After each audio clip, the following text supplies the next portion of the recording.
Hello. Tonight, we begin with the most fascinating fairy tale. So before you get comfortable, take a moment to like the video and subscribe, but only if you genuinely enjoy what I do here. And let me know in the comments where you're tuning in from and what time it is for you.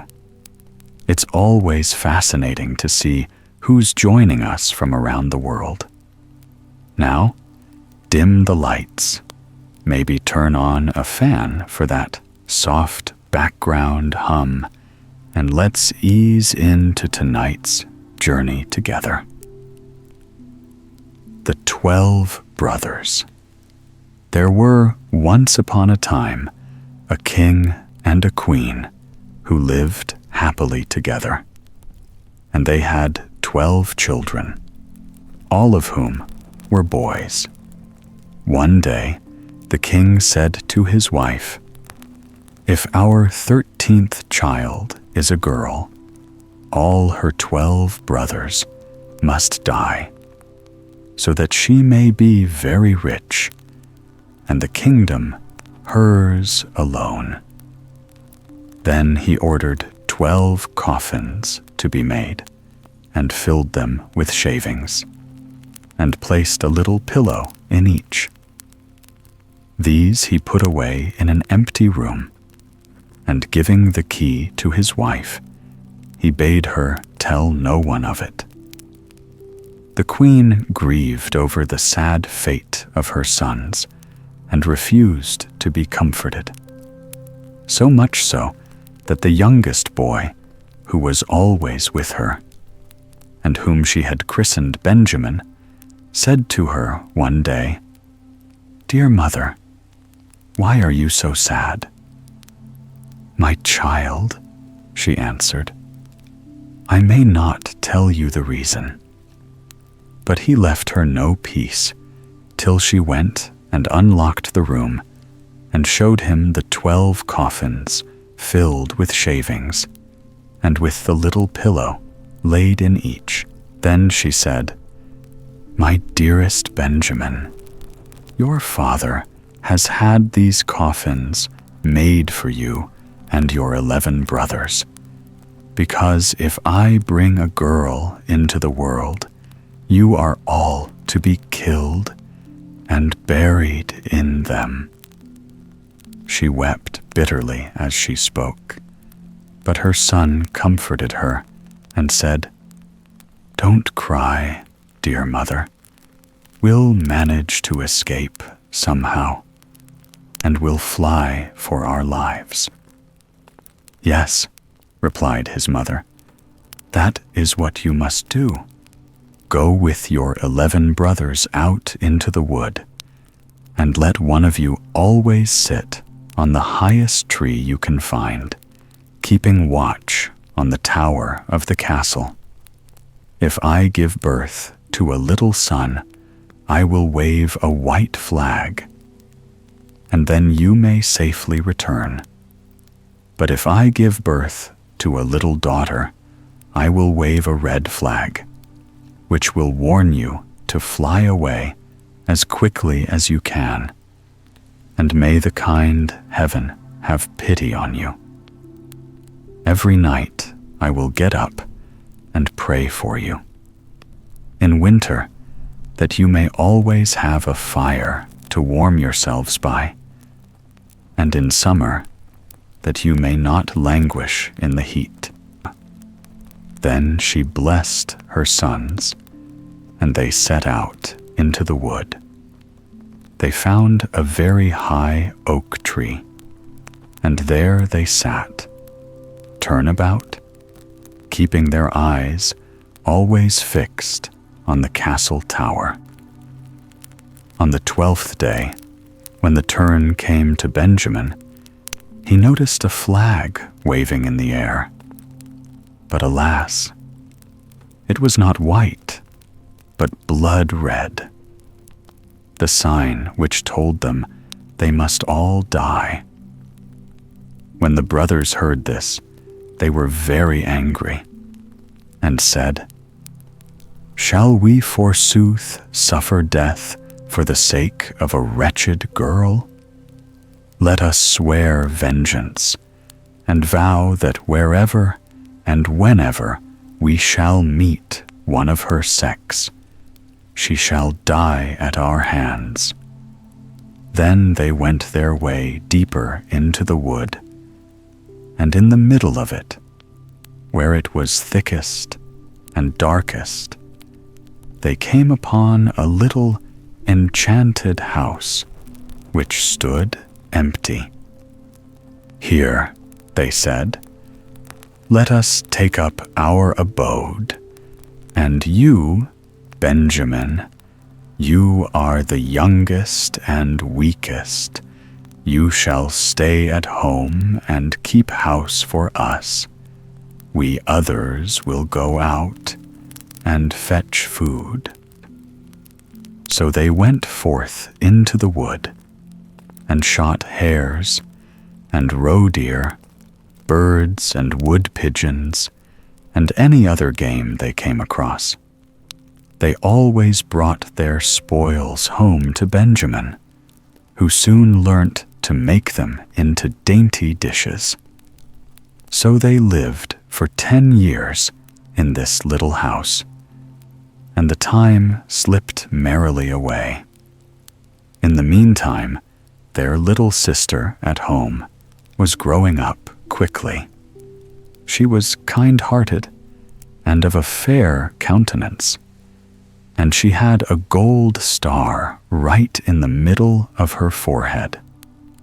One day, a big washing was going on at the palace, and the girl, looking down from her window, saw 12 men's shirts hanging up to dry, and asked her mother, "Who in the world do these shirts belong to? Surely they are far too small for my father."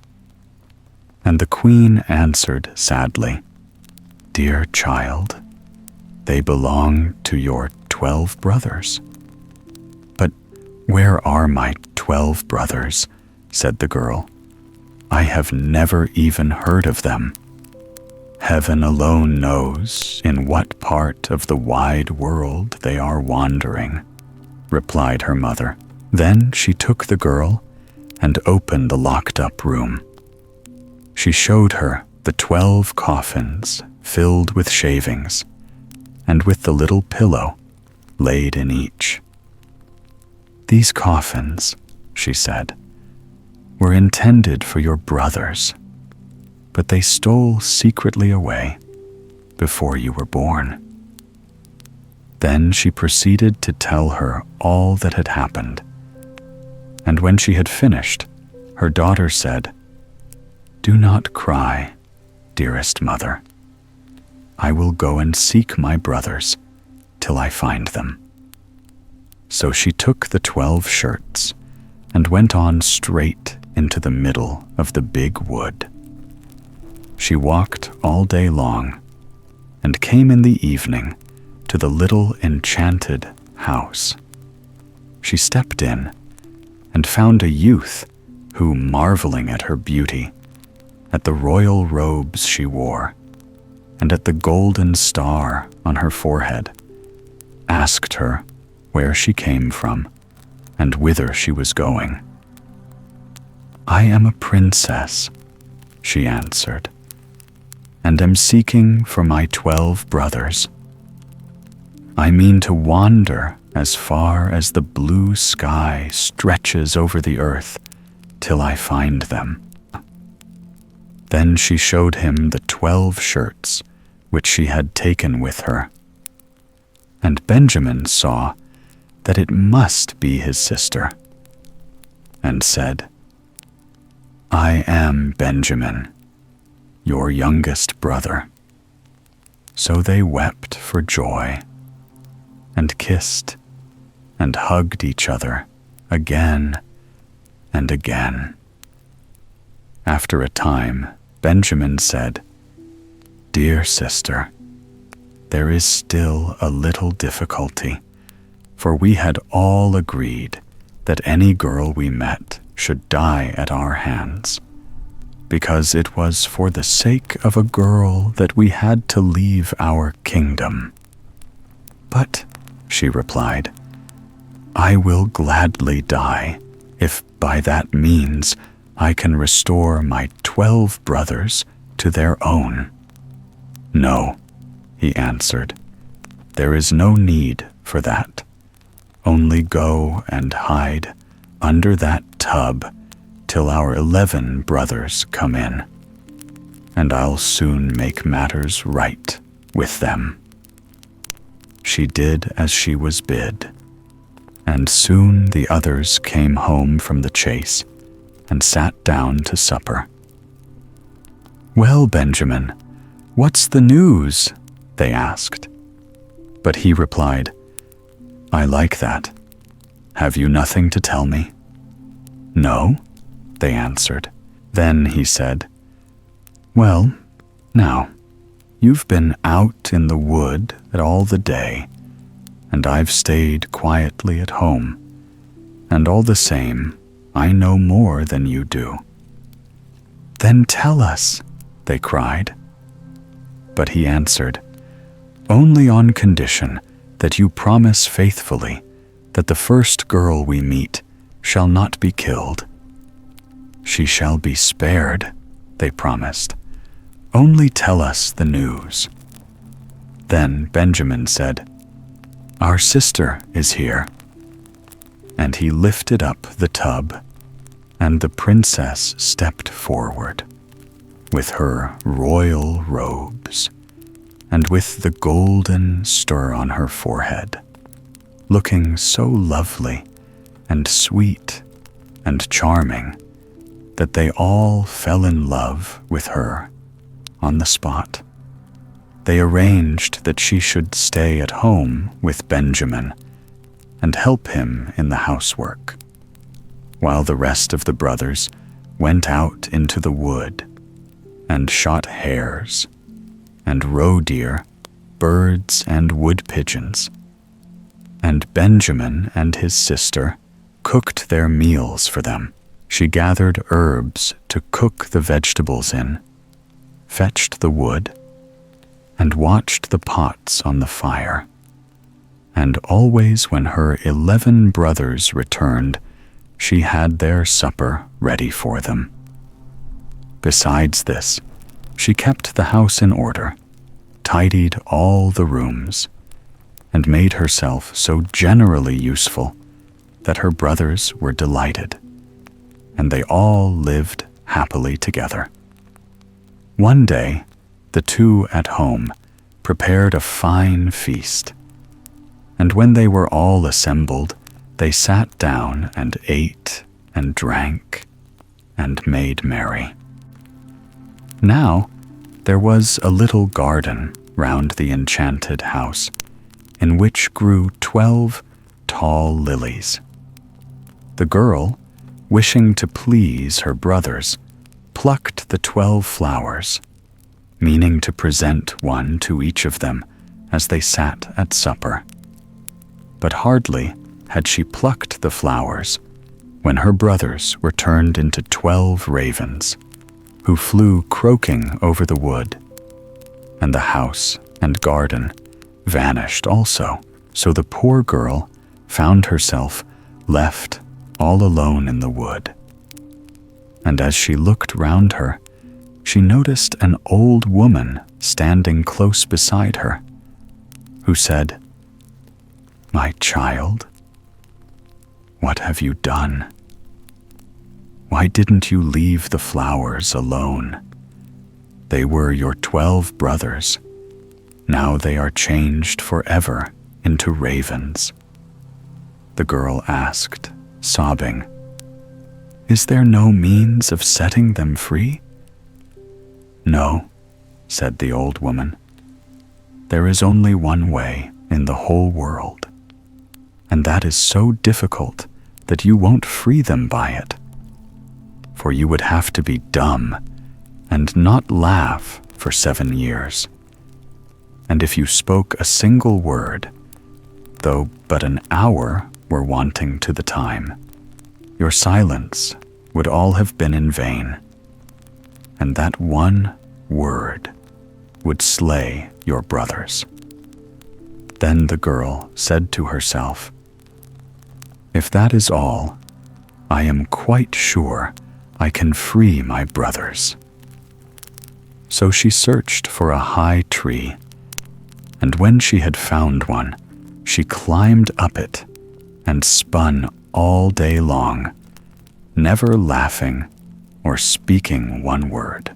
Now it happened one day that a king who was hunting in the wood had a large greyhound, who ran sniffing to the tree on which the girl sat, and jumped round it, yelping and barking furiously. The king's attention was attracted, and when he looked up and beheld the beautiful princess with the golden star on her forehead, he was so enchanted by her beauty that he asked her on the spot to be his wife. She gave no answer, but nodded slightly with her head. Then he climbed up the tree himself, lifted her down, put her on his horse, and bore her home to his palace. The marriage was celebrated with much pomp and ceremony, but the bride neither spoke nor laughed. When they had lived a few years happily together, the king's mother, who was a wicked old woman, began to slander the young queen, and said to the king, "She is only a low-born beggar maid that you have married. Who knows what mischief she is up to? If she is deaf and can't speak, she might at least laugh. Depend upon it, those who don't laugh have a bad conscience."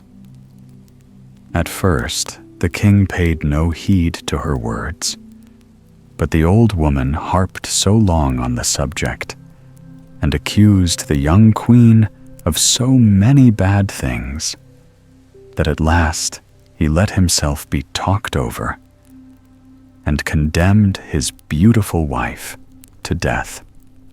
So a great fire was lit in the courtyard of the palace where she was to be burnt, and the king watched the proceedings from an upper window, crying bitterly the while, for he still loved his wife dearly. But just as she had been bound to the stake, and the flames were licking her garments with their red tongues, the very last moment of the 7 years had come.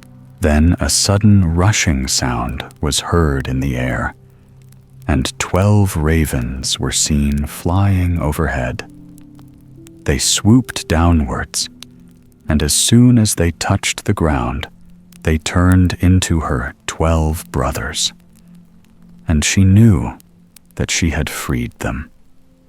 They quenched the flames and put out the fire, and, unbinding their dear sister from the stake, they kissed and hugged her again and again. And now that she was able to open her mouth and speak, she told the king why she had been dumb and not able to laugh. The king rejoiced greatly when he heard she was innocent, and they all lived happily ever afterwards. Rapunzel. Once upon a time there lived a man and his wife who were very unhappy because they had no children. These good people had a little window at the back of their house which looked into the most lovely garden, full of all manner of beautiful flowers and vegetables. But the garden was surrounded by a high wall, and no one dared to enter it, for it belonged to a witch of great power who was feared by the whole world. One day, the woman stood at the window overlooking the garden and saw there a bed full of the finest rampion. The leaves looked so fresh and green that she longed to eat them. The desire grew day by day, and just because she knew she couldn't possibly get any, she pined away and became quite pale and wretched. Then her husband grew alarmed and said, "What ails you, dear wife?" "Oh," she answered, "if I don't get some rampion to eat out of the garden behind the house, I know I shall die." The man, who loved her dearly, thought to himself, "Come, rather than let your wife die, you shall fetch her some rampion, no matter the cost." So at dusk, he climbed over the wall into the witch's garden, and hastily gathering a handful of rampion leaves, he returned with them to his wife. She made them into a salad, which tasted so good that her longing for the forbidden food was greater than ever. If she were to know any peace of mind, there was nothing for it but that her husband should climb over the garden wall again and fetch her some more. So at dusk over he got. But when he reached the other side, he drew back in terror, for there, standing before him, was the old witch. "How dare you," she said, with a wrathful glance, "climb into my garden and steal my rampion like a common thief? You shall suffer for your foolhardiness." "Oh," he implored, "pardon my presumption. Necessity alone drove me to the deed. My wife saw your rampion from her window and conceived such a desire for it that she would certainly have died if her wish had not been gratified." Then the witch's anger was a little appeased, and she said, "If it's as you say, you may take as much rampion away with you as you like, but on one condition only, that you give me the child your wife will shortly bring into the world. All shall go well with it, and I will look after it like a mother."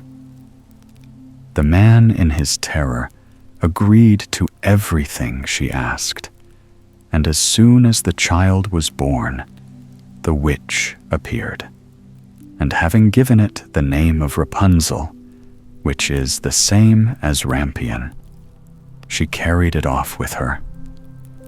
Rapunzel was the most beautiful child under the sun. When she was 12 years old, the witch shut her up in a tower in the middle of a great wood, and the tower had neither stairs nor doors, only high up at the very top a small window.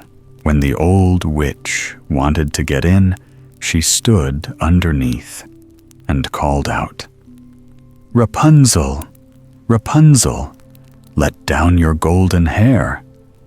For Rapunzel had wonderful long hair, and it was as fine as spun gold. Whenever she heard the witch's voice, she unloosed her plaits and let her hair fall down out of the window about 20 yards below, and the old witch climbed up by it. After they had lived like this for a few years, it happened one day that a prince was riding through the wood and passed by the tower. As he drew near it, he heard someone singing so sweetly that he stood still, spellbound, and listened. It was Rapunzel in her loneliness, trying to while away the time by letting her sweet voice ring out into the wood. The prince longed to see the owner of the voice, but he sought in vain for a door in the tower. He rode home, but he was so haunted by the song he had heard that he returned every day to the wood and listened. One day, when he was standing thus behind a tree, he saw the old witch approach and heard her call out, "Rapunzel, Rapunzel, let down your golden hair." Then Rapunzel let down her plaits, and the witch climbed up by them. "So that's the staircase, is it?" said the prince. "Then I, too, will climb it and try my luck." So on the following day, at dusk, he went to the foot of the tower and cried, "Rapunzel, Rapunzel, let down your golden hair." And as soon as she had let it down, the prince climbed up. At first, Rapunzel was terribly frightened when a man came in, for she had never seen one before. But the prince spoke to her so kindly and told her at once that his heart had been so touched by her singing that he felt he should know no peace of mind till he had seen her. Very soon, Rapunzel forgot her fear, and when he asked her to marry him, she consented at once. "For," she thought, "he is young and handsome, and I'll certainly be happier with him than with the old witch." So she put her hand in his and said, "Yes, I will gladly go with you. Only how am I to get down out of the tower? Every time you come to see me, you must bring a skein of silk with you, and I will make a ladder of them. And when it is finished, I will climb down by it, and you will take me away on your horse." They arranged that till the ladder was ready, he was to come to her every evening, because the old woman was with her during the day. The old witch, of course, knew nothing of what was going on, till one day Rapunzel, not thinking of what she was about, turned to the witch and said, "How is it, good mother, that you are so much harder to pull up than the young prince? He is always with me in a moment." "Oh, you wicked child," cried the witch. "What is this I hear? I thought I had hidden you safely from the whole world, and in spite of it, you have managed to deceive me." In her wrath, she seized Rapunzel's beautiful hair, wound it round and round her left hand, and then grasping a pair of scissors in her right, snip, snap, off it came, and the beautiful plaits lay on the ground. And, worse than this, she was so hard-hearted that she took Rapunzel to a lonely desert place, and there left her to live in loneliness and misery. But on the evening of the day in which she had driven poor Rapunzel away, the witch fastened the plaits onto a hook in the window, And when the prince came and called out, "Rapunzel, Rapunzel, let down your golden hair," she let them down, and the prince climbed up as usual. But instead of his beloved Rapunzel, he found the old witch, who fixed her evil, glittering eyes on him and cried mockingly, "Ah, ah, you thought to find your lady love, but the pretty bird has flown, and its song is dumb. The cat caught it, and will scratch out your eyes too. Rapunzel is lost to you forever. You will never see her more." The prince was beside himself with grief, and in his despair he jumped right down from the tower. And though he escaped with his life, the thorns among which he fell pierced his eyes out.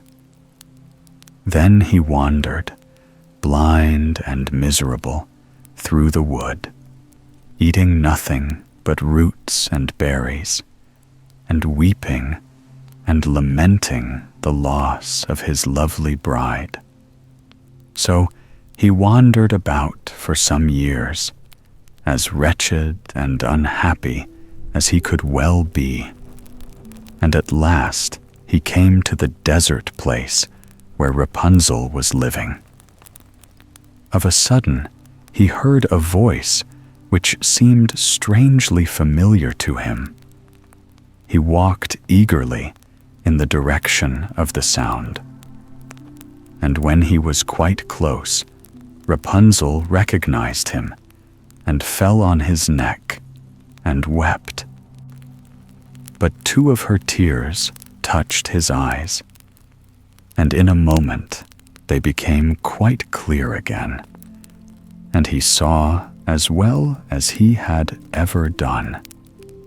Then he led her to his kingdom, where they were received and welcomed with great joy, and they lived happily ever after.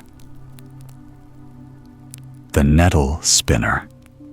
Once upon a time there lived at Quesnoy in Flanders a great lord whose name was Burchard, but whom the country people called Burchard the Wolf.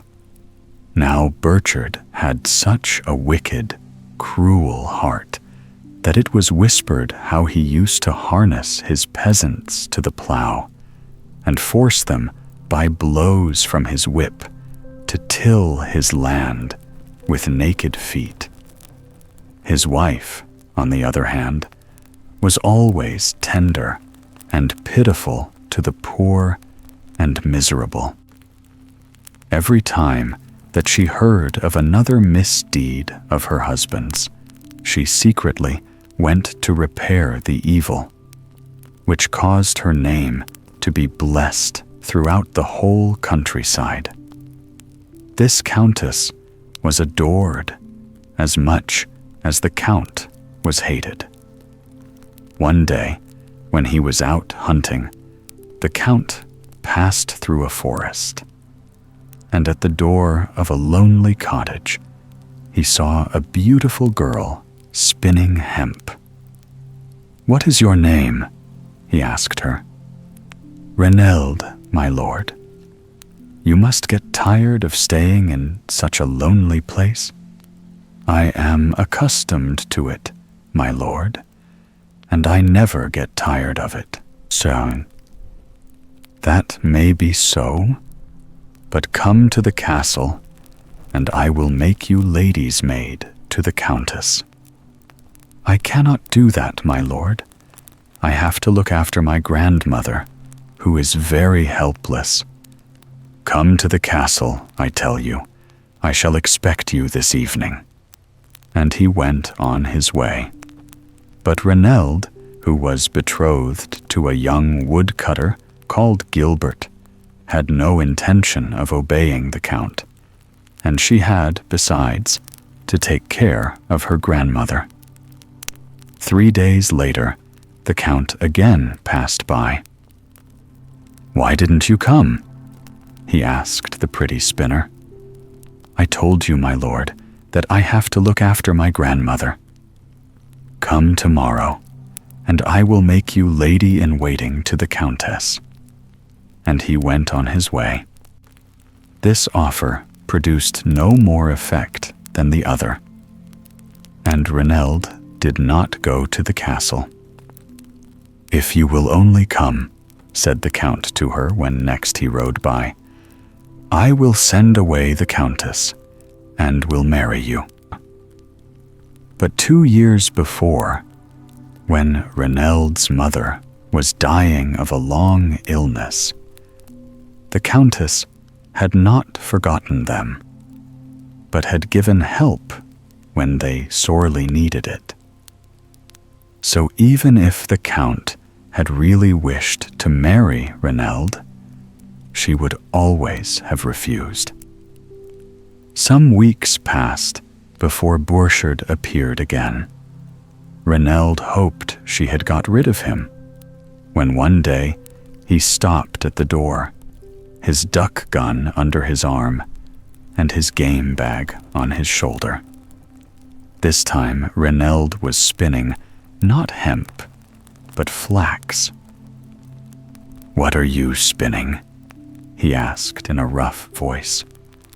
"My wedding shift, my lord." "You are going to be married, then?" "Yes, my lord, by your leave." For at that time no peasant could marry without the leave of his master. "I will give you leave on one condition. Do you see those tall nettles that grow on the tombs in the churchyard? Go and gather them, and spin them into 2 fine shifts. One shall be your bridal shift, and the other shall be my shroud, for you shall be married the day that I am laid in my grave." And the Count turned away with a mocking laugh. Renelde trembled. Never in all Le Quignol had such a thing been heard of as the spinning of nettles. And besides, the Count seemed made of iron and was very proud of his strength, often boasting that he should live to be 100. Every evening, when his work was done, Gilbert came to visit his future bride. This evening, he came as usual, and Renelde told him what Burchard had said. "Would you like me to watch for the wolf and split his skull with a blow from my axe?" "No," replied Renelde. "There must be no blood on my bridal bouquet, and then we must not hurt the Count. Remember how good the Countess was to my mother." An old woman now spoke. She was the mother of Renelde's grandmother, and was more than 90 years old.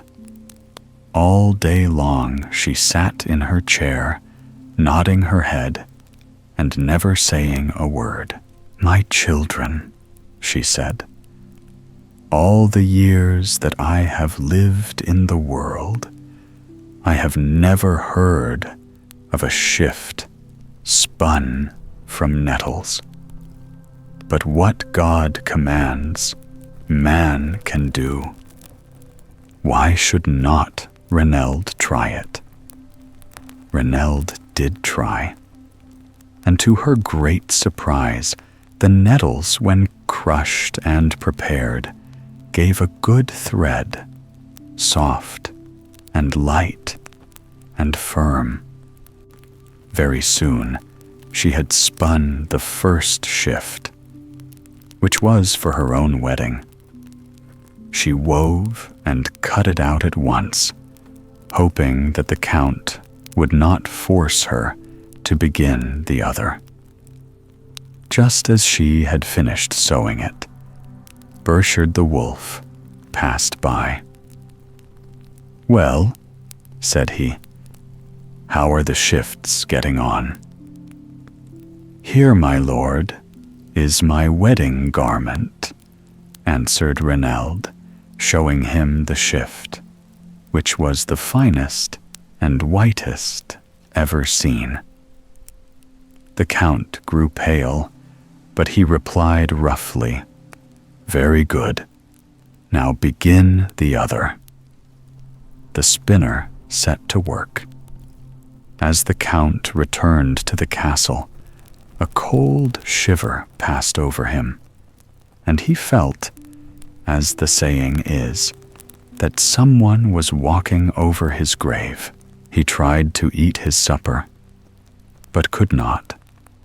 He went to bed, shaking with fever. But he did not sleep, and in the morning could not manage to rise. This sudden illness, which every instant became worse, made him very uneasy.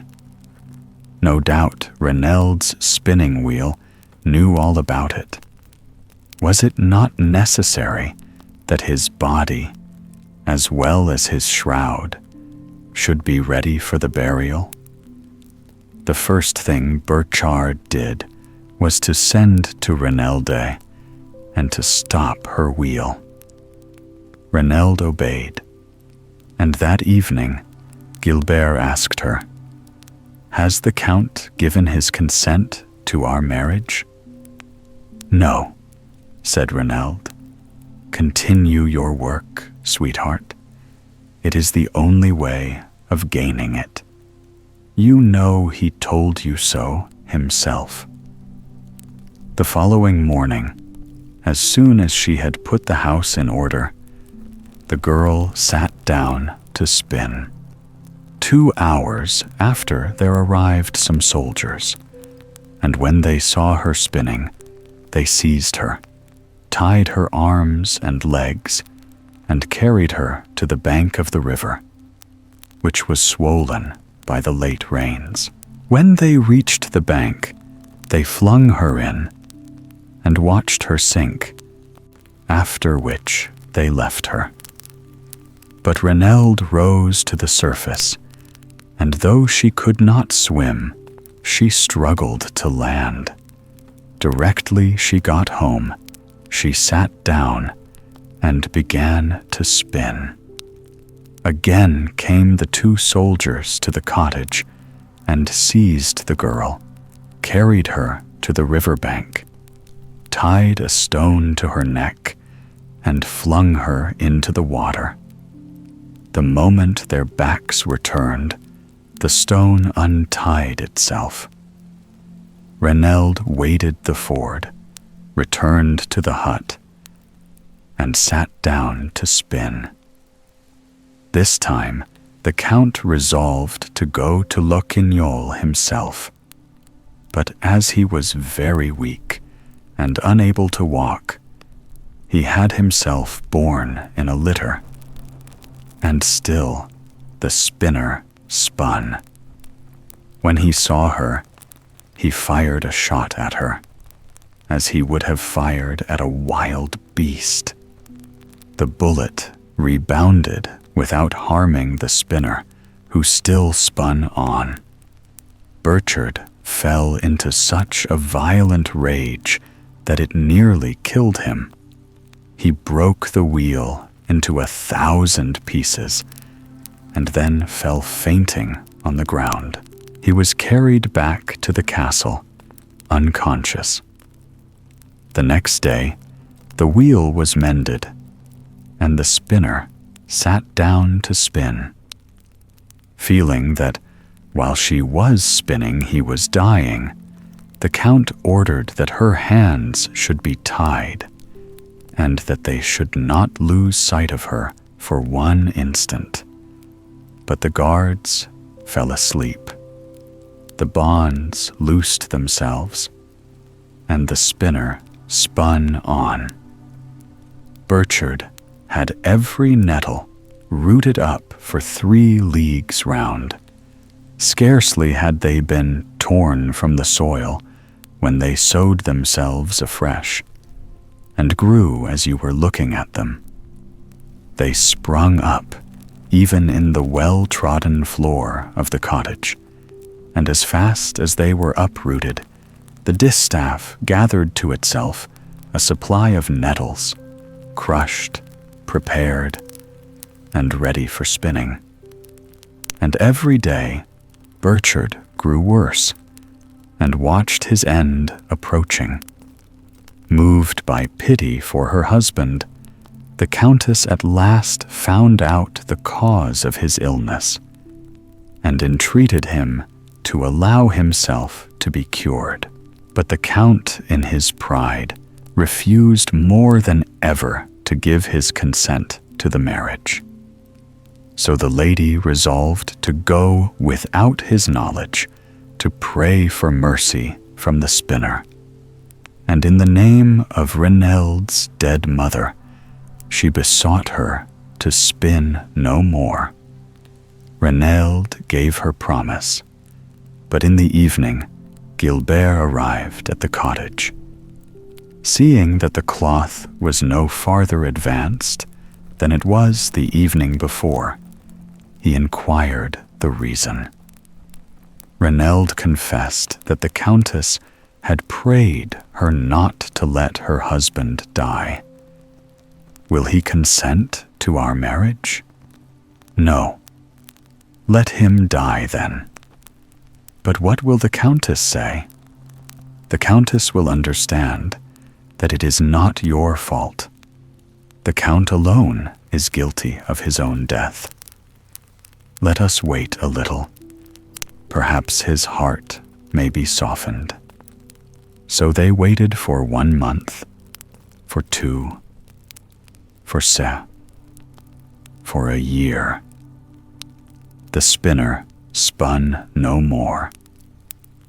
The Count had ceased to persecute her, but he still refused his consent to the marriage. Gilbert became impatient. The poor girl loved him with her whole soul, and she was more unhappy than she had been before, when Burchard was only tormenting her body. "Let us have done with it," said Gilbert. "Wait a little still," pleaded Reneld. But the young man grew weary. He came more rarely to Loquignol, and very soon he did not come at all. Reneld felt as if her heart would break, but she held firm. One day she met the Count. She clasped her hands as if in prayer, and cried, "My lord, have mercy." Burchard the wolf turned away his head and passed on. She might have humbled his pride had she gone to her spinning wheel again, but she did nothing of the sort. Not long after, she learnt that Gilbert had left the country. He did not even come to say goodbye to her, but all the same, she knew the day and hour of his departure, and hid herself on the road to see him once more.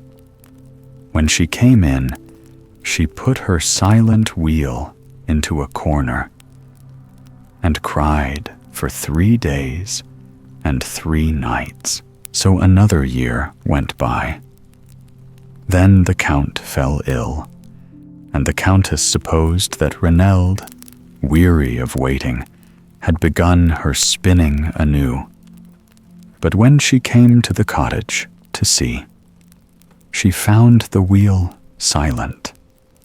However, the Count grew worse and worse till he was given up by the doctors.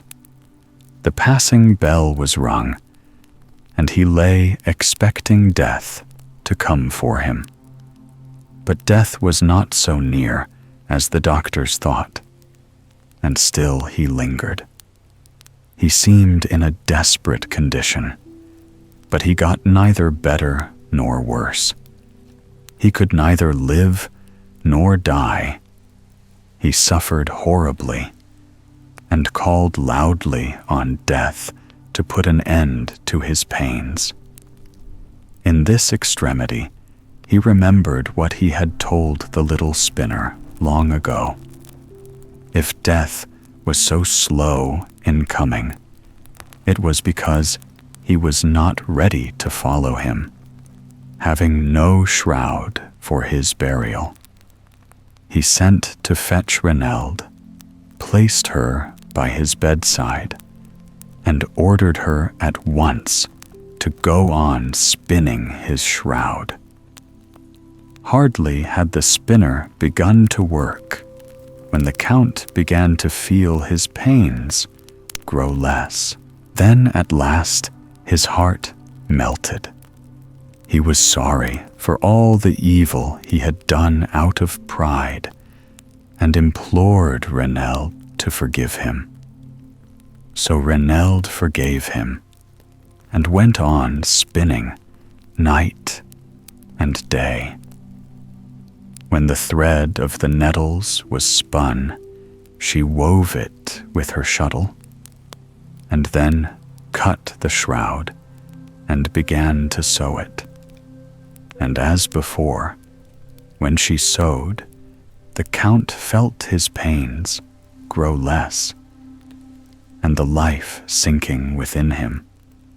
And when the needle made the last stitch, he gave his last sigh.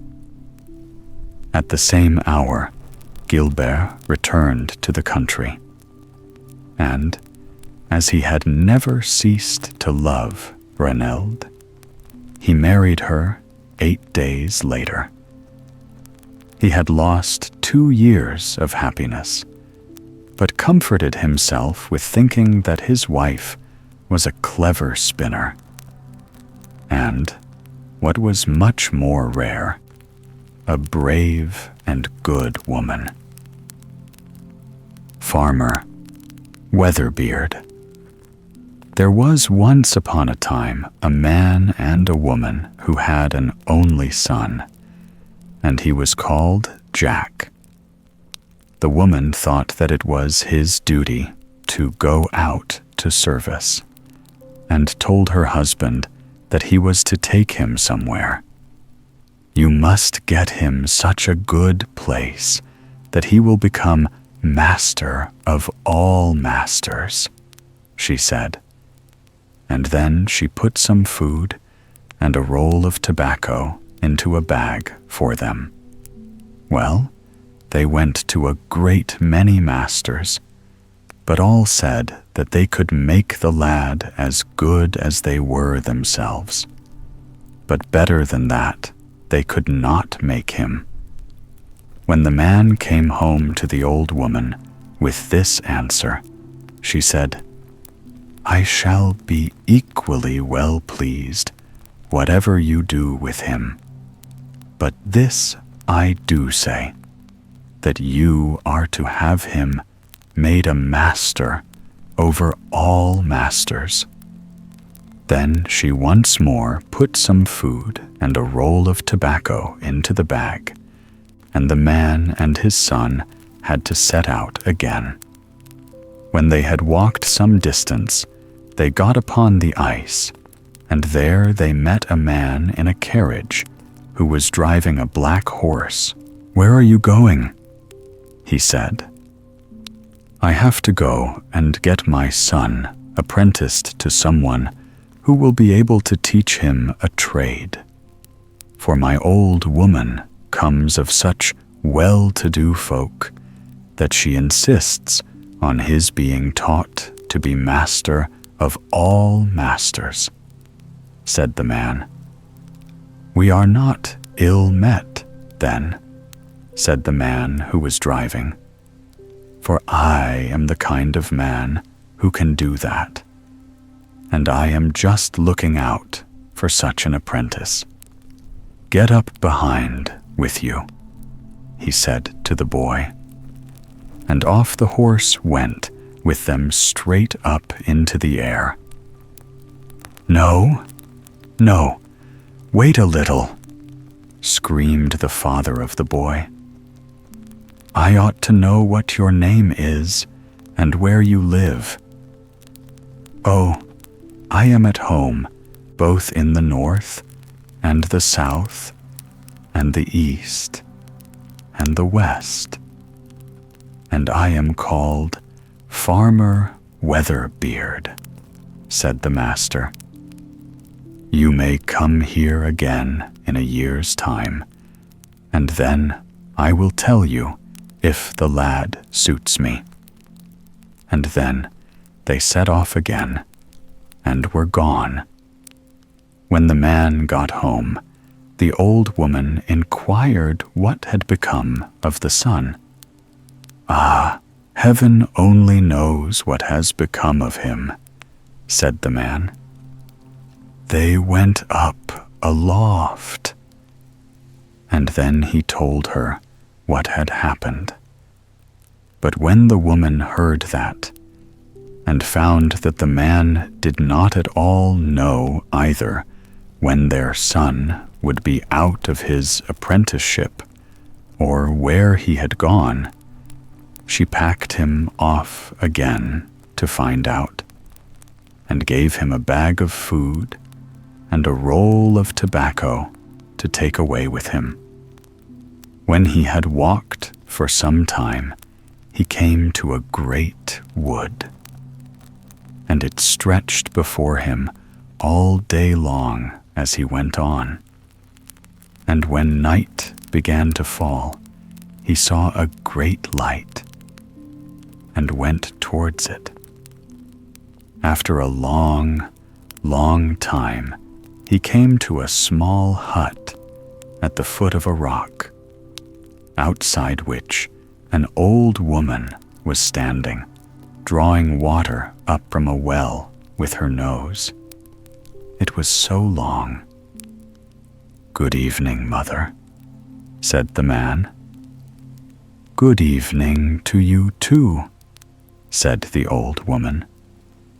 "No one has called me mother this 100 years. Can I lodge here tonight?" said the man. "No," said the old woman, but the man took out his arm of tobacco, lighted a little of it, and then gave her a whiff. Then she was so delighted that she began to dance, and thus the man got leave to stay the night there. It was not long before he asked about Farmer Weatherbeard. She said that she knew nothing about him, but that she ruled over all the four-footed beasts, and some of them might know him. So she gathered them all together by blowing a whistle which she had, and questioned them. But there was not one of them which knew anything about Farmer Weatherbeard. "Well," said the old woman, "there are 3 of us sisters. It may be that one of the other 2 knows where he is to be found. You shall have the loan of my horse and carriage, and then you will get there by night. But her house is 300 miles off. Go the nearest way you will." The man set out and got there at night. When he arrived, this old woman also was standing, drawing water out of the well with her nose. "Good evening, mother," said the man. "Good evening to you," said the old woman. "No one has ever called me mother this 100 years. Can I lodge here tonight?" said the man. "No," said the old woman. Then he took out the roll of tobacco, took a whiff, and gave the old woman some snuff on the back of her hand. Then she was so delighted that she began to dance, and the man got leave to stay all night. It was not long before he began to ask about Farmer Weatherbeard.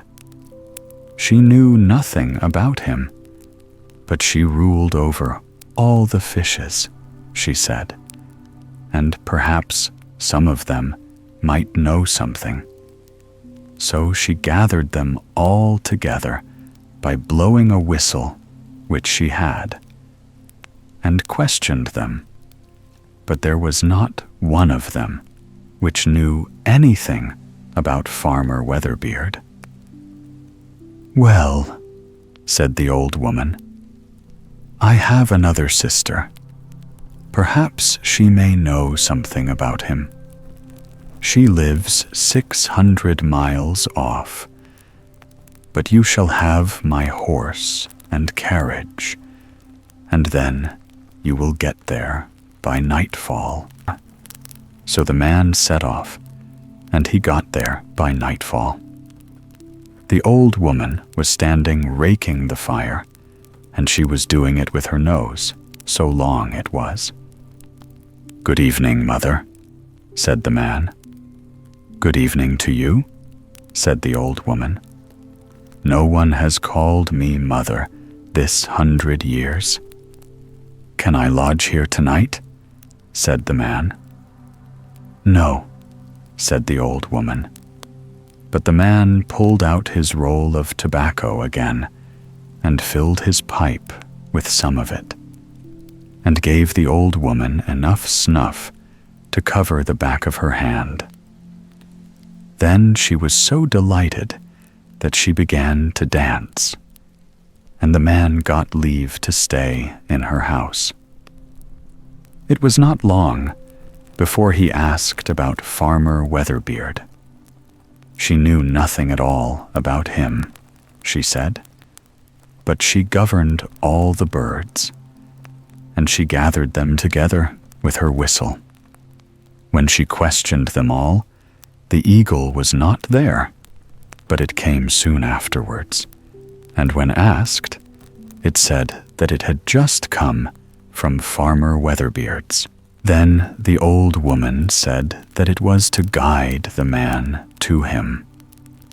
But the eagle would have something to eat first, and then it wanted to wait until the next day, for it was so tired with the long journey that it was scarcely able to rise from the earth.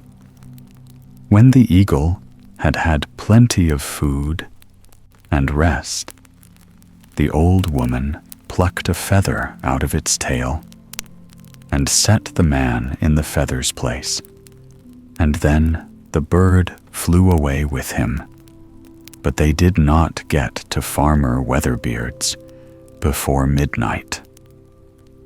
When they got there, the eagle said, "There are a great many dead bodies lying outside the door, but you must not concern yourself about them. The people who are inside the house are all so sound asleep that it will not be easy to awake them. But you must go straight to the table drawer and take out 3 bits of bread. And if you hear anyone snoring, pluck 3 feathers from his head. He will not waken for that." The man did this. When he had got the bits of bread, he first plucked out 1 feather. "Oof!" screamed Farmer Weatherbeard. So the man plucked out another, and then Farmer Weatherbeard shrieked, "Oof!" again. But when the man had plucked the 3rd, Farmer Weatherbeard screamed so loudly that the man thought that brick and mortar would be rent in twain. But for all that, he went on sleeping. And now the eagle told the man what he was to do next. And he did it. He went to the stable door, and there he stumbled against a hard stone, which he picked up, and beneath it lay 3 splinters of wood, which he also picked up. He knocked at the stable door, and it opened at once. He threw down the 3 little bits of bread, and a hare came out and ate them. He caught the hare. Then the eagle told him to pluck 3 feathers out of its tail and put in the hare, the stone, the splinters of wood, and himself instead of them. And then he would be able to carry them all home. When the eagle had flown a long way, it alighted on a stone. "Do you see anything?" it asked. "Yes, I see a flock of crows coming flying after us," said the man. "Then we shall do well to fly on a little farther," said the eagle, and off it set. In a short time, it asked again, "Do you see anything now?" "Yes, now the crows are close behind us," said the man. "Then throw down the 3 feathers which you plucked out of his head," said the eagle. So the man did this, and no sooner had he flung them down than the feathers became a flock of ravens, which chased the crows home again. Then the eagle flew on much farther with the man, but at length it alighted on a stone for a while. "Do you see anything?" it said. "I am not quite certain," said the man, "but I think I see something coming in the far distance." "Then we shall do well to fly on a little farther," said the eagle, and away it went. "Do you see anything now?" it said, after some time had gone by. "Yes, now they are close behind us," said the man. "Then throw down the splinters of wood, which you took from beneath the gray stone by the stable door," said the eagle. The man did this, and no sooner had he flung them down than they grew up into a great thick wood. And Farmer Weatherbeard had to go home for an axe to cut his way through it. So the eagle flew on a long, long way, but then it grew tired and sat down on a fir tree. "Do you see anything?" it asked. "Yes, I am not quite certain," said the man, "but I think I can catch a glimpse of something far away." "Then we shall do well to fly on a little farther," said the eagle, and it set off again. "Do you see anything now?" it said, after some time had gone by. "Yes, he is close behind us now," said the man. "Then you must fling down the great stone which you took away from the stable door," said the eagle. The man did so, and it turned into a great high mountain of stone, which Farmer Weatherbeard had to break his way through before he could follow them. But when he had got to the middle of the mountain, he broke one of his legs, so he had to go home to get it put right. While he was doing this, the eagle flew off to the man's home with him, and with the hare. And when they had got home, the man went to the churchyard, and had some Christian earth laid upon the hare, and then it turned into his son, Jack. When the time came for the fair, the youth turned himself into a light-colored horse, and bade his father go to the market with him. "If anyone should come who wants to buy me," said he, "you are to tell him that you want $100 for me, but you must not forget to take off the halter, for if you do, I shall never be able to get away from Farmer Weatherbeard, for he is the man who will come and bargain for me." And thus it happened. A horse dealer came who had a great fancy to bargain for the horse, and the man got $100 for it. But when the bargain was made, and Jack's father had got the money, the horse dealer wanted to have the halter. "That was no part of our bargain," said the man, "and the halter you shall not have, for I have other horses which I shall have to sell." So each of them went his way. But the horse dealer had not got very far with Jack before he resumed his own form again. And when the man got home, he was sitting on the bench by the stove.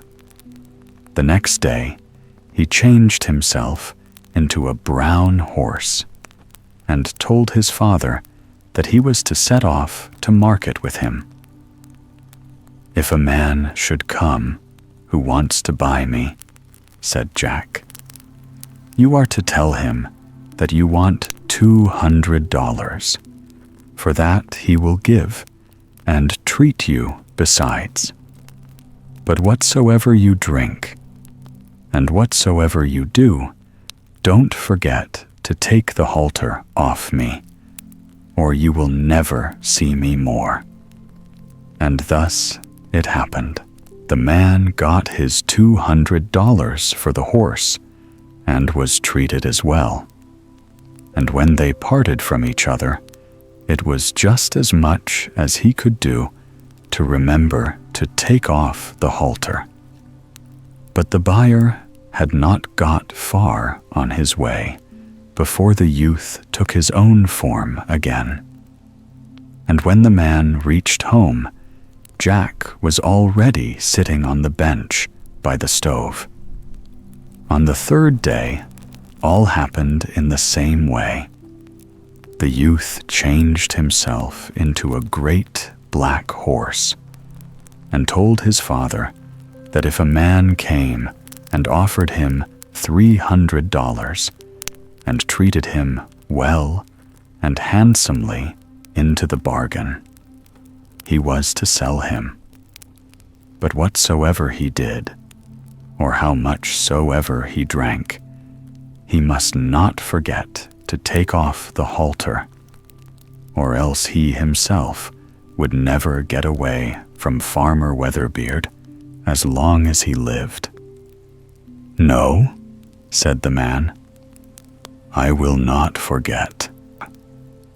When he got to the market, he received the $300, but Farmer Weatherbeard treated him so handsomely that he quite forgot to take off the halter. So Farmer Weatherbeard went away with the horse. When he had got some distance, he had to go into an inn to get some more brandy. So he set a barrel full of red-hot nails under his horse's nose, and a trough filled with oats beneath its tail. and then he tied the halter fast to a hook and went away into the inn. So the horse stood there, stamping and kicking and snorting and rearing, and out came a girl who thought it a sin and a shame to treat a horse so ill. "Ah, poor creature, what a master you must have to treat you thus," she said, and pushed the halter off the hook so that the horse might turn round and eat the oats. "I am here!" shrieked Farmer Weatherbeard, rushing out of doors. But the horse had already shaken off the halter and flung himself into a goose pond, where he changed himself into a little fish. Farmer Weatherbeard went after him and changed himself into a great pike. So Jack turned himself into a dove, and Farmer Weatherbeard turned himself into a hawk, and flew after the dove and struck it. But a princess was standing at a window in the king's palace, watching the struggle. "If thou didst but know as much as I know, thou wouldst fly into me through the window," said the princess to the dove. So the dove came flying in through the window and changed itself into Jack again, and told her all as it had happened. "Change thyself into a gold ring, and set thyself on my finger," said the princess. "No, that will not do," said Jack, "for then Farmer Weatherbeard will make the king fall sick, and there will be no one who can make him well again before Farmer Weatherbeard comes and cures him, and for that he will demand the gold ring. I will say that it was my mother's, and that I will not part with it," said the princess. So Jack changed himself into a gold ring and set himself on the princess's finger, and Farmer Weatherbeard could not get at him there.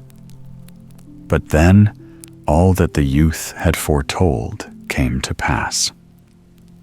The king became ill, and there was no doctor who could cure him till Farmer Weatherbeard arrived, and he demanded the ring which was on the princess's finger as a reward.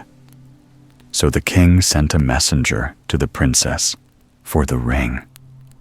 She, however, refused to part with it, because she had inherited it from her mother. When the king was informed of this, he fell into a rage, and said that he would have the ring, let her have inherited it from whom she might. "Well, it's of no use to be angry about it," said the princess, "for I can't get it off. If you want the ring, you will have to take the finger too." "I will try, and then the ring will very soon come off," said Farmer Weatherbeard. "No, thank you. I will try myself," said the princess, and she went away to the fireplace and put some ashes on the ring. So the ring came off and was lost among the ashes. Farmer Weatherbeard changed himself into a hare, which scratched and scraped about in the fireplace after the ring until the ashes were up to its ears. But Jack changed himself into a fox and bit the hare's head off. And if Farmer Weatherbeard was possessed by the evil one, all was now over with him. Mother Holle. Once upon a time, there was a widow who had 2 daughters, One of them was pretty and clever, and the other ugly and lazy. But as the ugly one was her own daughter, she liked her far the best of the two, and the pretty one had to do all the work of the house, and was in fact the regular maid of all work. Every day she had to sit by a well on the high road and spin till her fingers were so sore that they often bled. One day, some drops of blood fell on her spindle, so she dipped it into the well, meaning to wash it. But as luck would have it, it dropped from her hand and fell right in. She ran weeping to her stepmother and told her what had happened, but she scolded her harshly and was so merciless in her anger that she said, "Well, since you've dropped the spindle down, you must just go after it yourself. And don't let me see your face again until you bring it with you." Then the poor girl returned to the well, and not knowing what she was about, in the despair and misery of her heart, she sprang into the well and sank to the bottom. For a time, she lost all consciousness, and when she came to herself again, she was lying in a lovely meadow, with the sun shining brightly overhead, and 1,000 flowers blooming at her feet. She rose up and wandered through this enchanted place till she came to a baker's oven full of bread, and the bread called out to her as she passed, "Oh, take me out, or I shall be burnt to a cinder. I am quite done enough."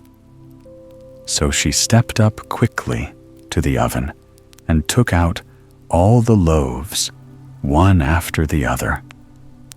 Then she went on a little farther and came to a tree laden with beautiful, rosy-cheeked apples.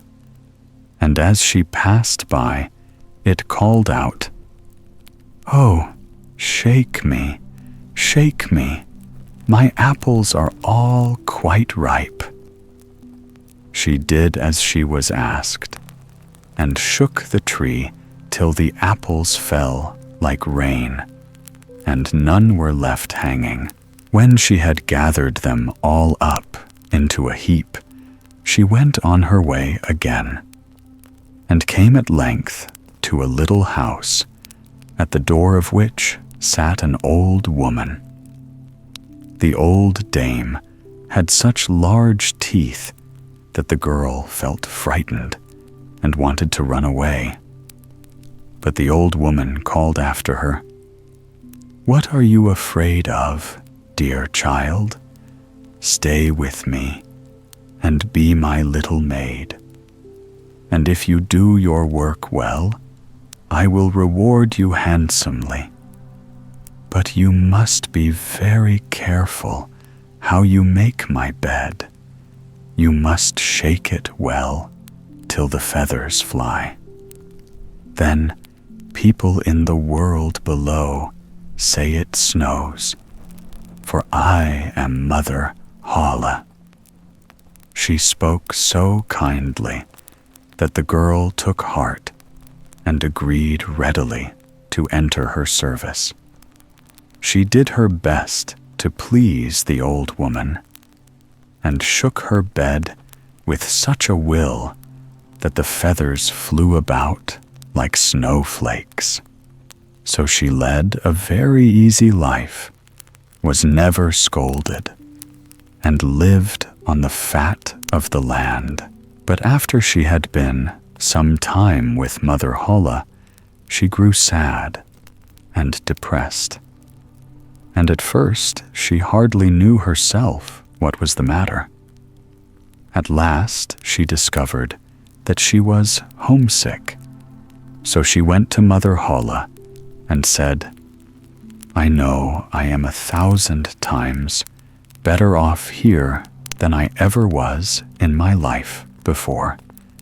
But notwithstanding, I have a great longing to go home, in spite of all your kindness to me. I can remain with you no longer, but must return to my own people. Your desire to go home pleases me," said Mother Holle. "And because you have served me so faithfully, I will show you the way back into the world myself." So she took her by the hand and led her to an open door. And as the girl passed through it, there fell a heavy shower of gold all over her, till she was covered with it from top to toe. "That's a reward for being such a good little maid," said Mother Holle, and she gave her the spindle too that had fallen into the well. Then she shut the door, and the girl found herself back in the world again, not far from her own house. And when she came to the courtyard, the old hen, who sat on the top of the wall, called out, "Click, clock, clack, our golden maids come back." Then she went in to her stepmother, and as she had returned, covered with gold, she was welcomed home. She proceeded to tell all that had happened to her. And when the mother heard how she had come by her riches, she was most anxious to secure the same luck for her own idle, ugly daughter. So she told her to sit at the well and spin. In order to make her spindle bloody, she stuck her hand into a hedge of thorns and pricked her finger. Then she threw the spindle into the well and jumped in herself after it. Like her sister, she came to the beautiful meadow and followed the same path. When she reached the baker's oven, the bread called out as before, "Oh, take me out, or I shall be burnt to a cinder. I am quite done enough." But the good-for-nothing girl answered, "A pretty joke, indeed, just as if I should dirty my hands for you." And on she went. Soon she came to the apple tree, which cried, "Oh, shake me, my apples are all quite ripe." "I'll see myself farther," she replied. "One of them might fall on my head." And so she pursued her way.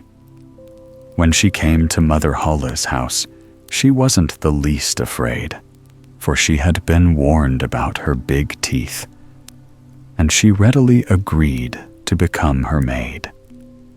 The first day she worked very hard, and did all her mistress told her, for she thought of the gold she would give her. But on the second day, she began to be lazy, and on the third, she wouldn't even get up in the morning. She didn't make Mother Holle's bed as she ought to have done, and never shook it enough to make the feathers fly. So her mistress soon grew weary of her, and dismissed her, much to the lazy creature's delight.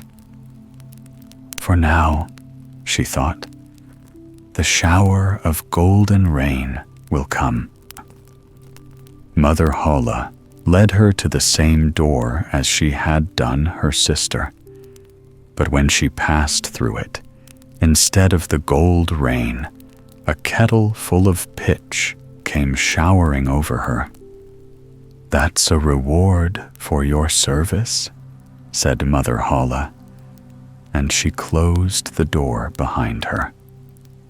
So the lazy girl came home all covered with pitch, and when the old hen on the top of the wall saw her, it called out, "Click, cluck, clack, our dirty slut's come back." But the pitch remained sticking to her, and never as long as she lived could it be got off. Minnikin. There was once upon a time a couple of needy folk who lived in a wretched hut in which there was nothing but black want, so they had neither food to eat nor wood to burn. But if they had next to nothing of all else, they had the blessing of God, so far as children were concerned, and every year brought them one more. The man was not overpleased at this. He was always going about grumbling and growling, and saying that it seemed to him that there might be such a thing as having too many of these good gifts. So shortly before another baby was born, he went away into the wood for some firewood, saying that he did not want to see the new child. He would hear him quite soon enough when he began to squall for some food.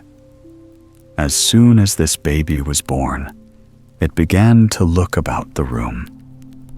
"Ah, my dear mother," and said he, "give me some of my brother's old clothes and food enough for a few days, and I will go out into the world and seek my fortune, for so far as I can see, you have children enough."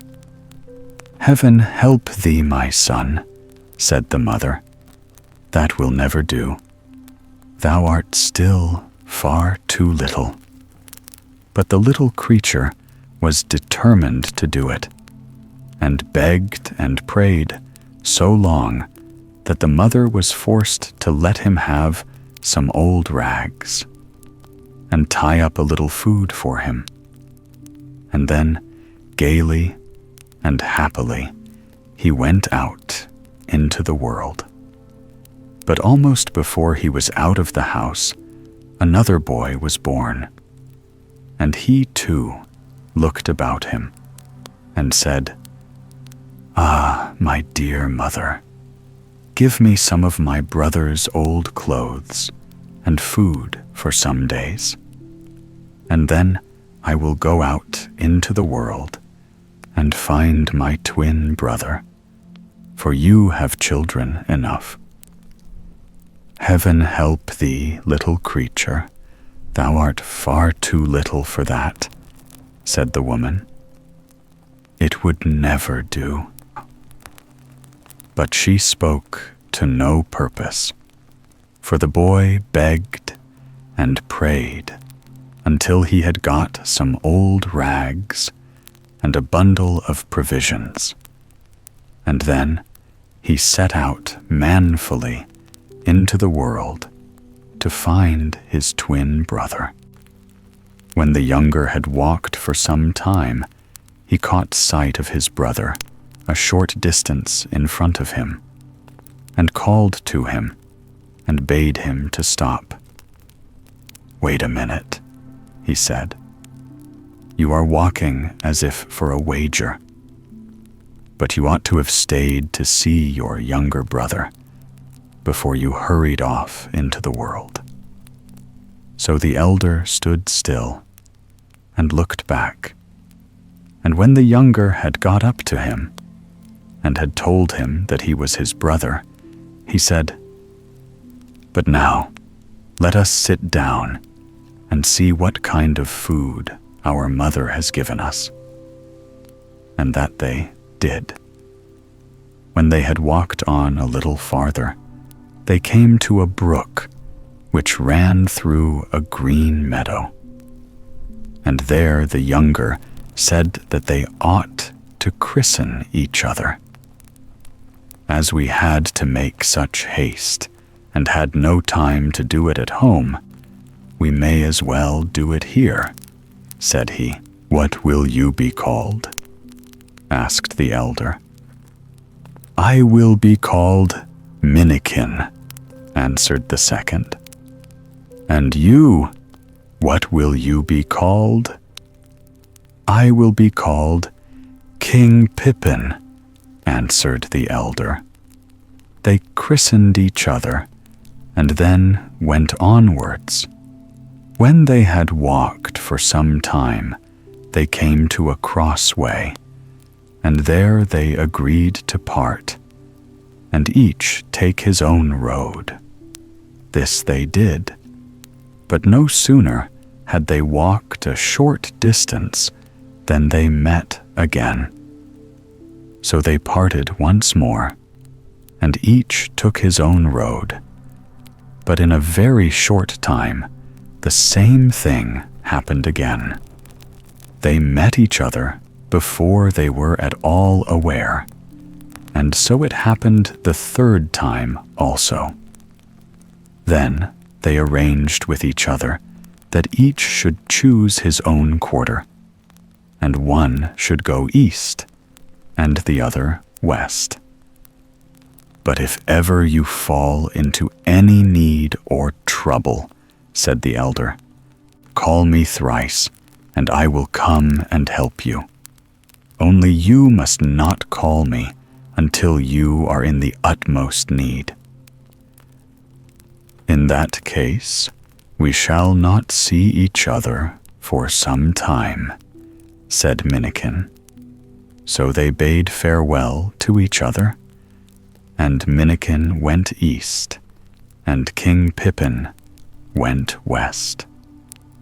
When Minnikin had walked a long way alone, he met an old crook-backed hag, who had only one eye.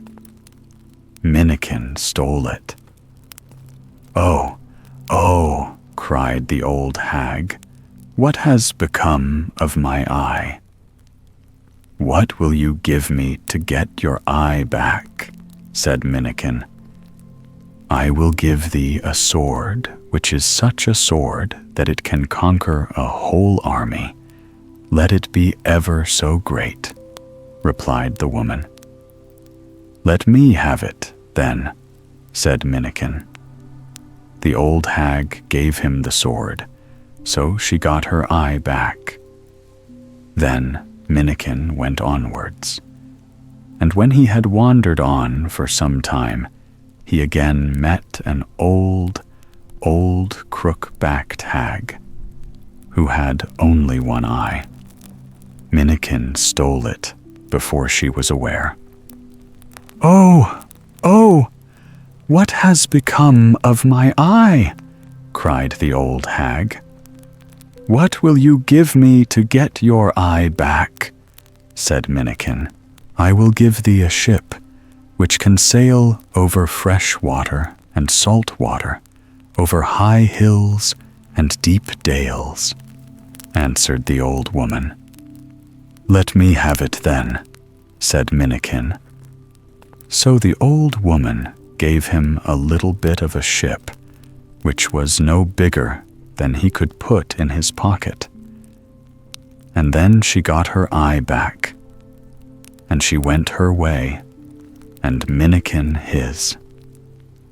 When he had walked on for a long time, he met for the third time an old crook-backed hag, who had only one eye. This eye also Minnikin stole, and when the woman screamed and lamented, and asked what had become of her eye, Minnikin said, What will you give me to get your eye back? I will give thee the art to brew 100 lasts of malt in one brewing. So for teaching that art. The old hag got her eye back, and they both went away by different roads. But when Minnikin had walked a short distance, it seemed to him that it might be worthwhile to see what his ship could do. So he took it out of his pocket, and first he put one foot into it, and then the other. And no sooner had he put one foot into the ship than it became much larger. And when he set the other foot into it, it grew as large as ships that sail on the sea. Then Minnikin said, "Now go over fresh water and salt water, over high hills and deep dales, and do not stop until thou comest to the king's palace."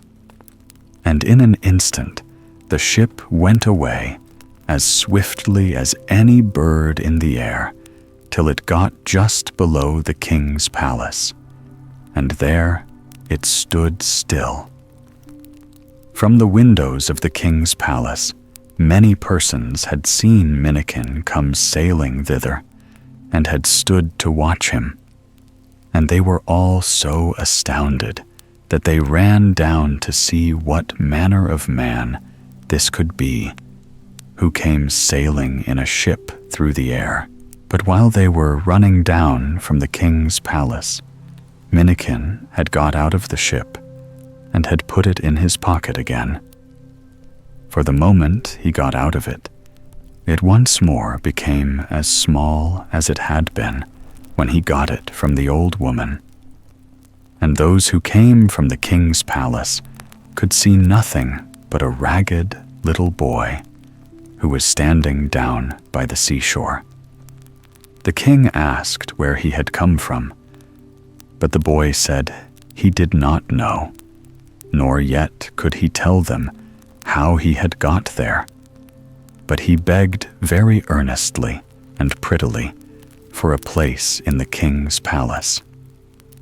If there was nothing else for him to do, he said he would fetch wood and water for the kitchen maid, and that he obtained leave to do.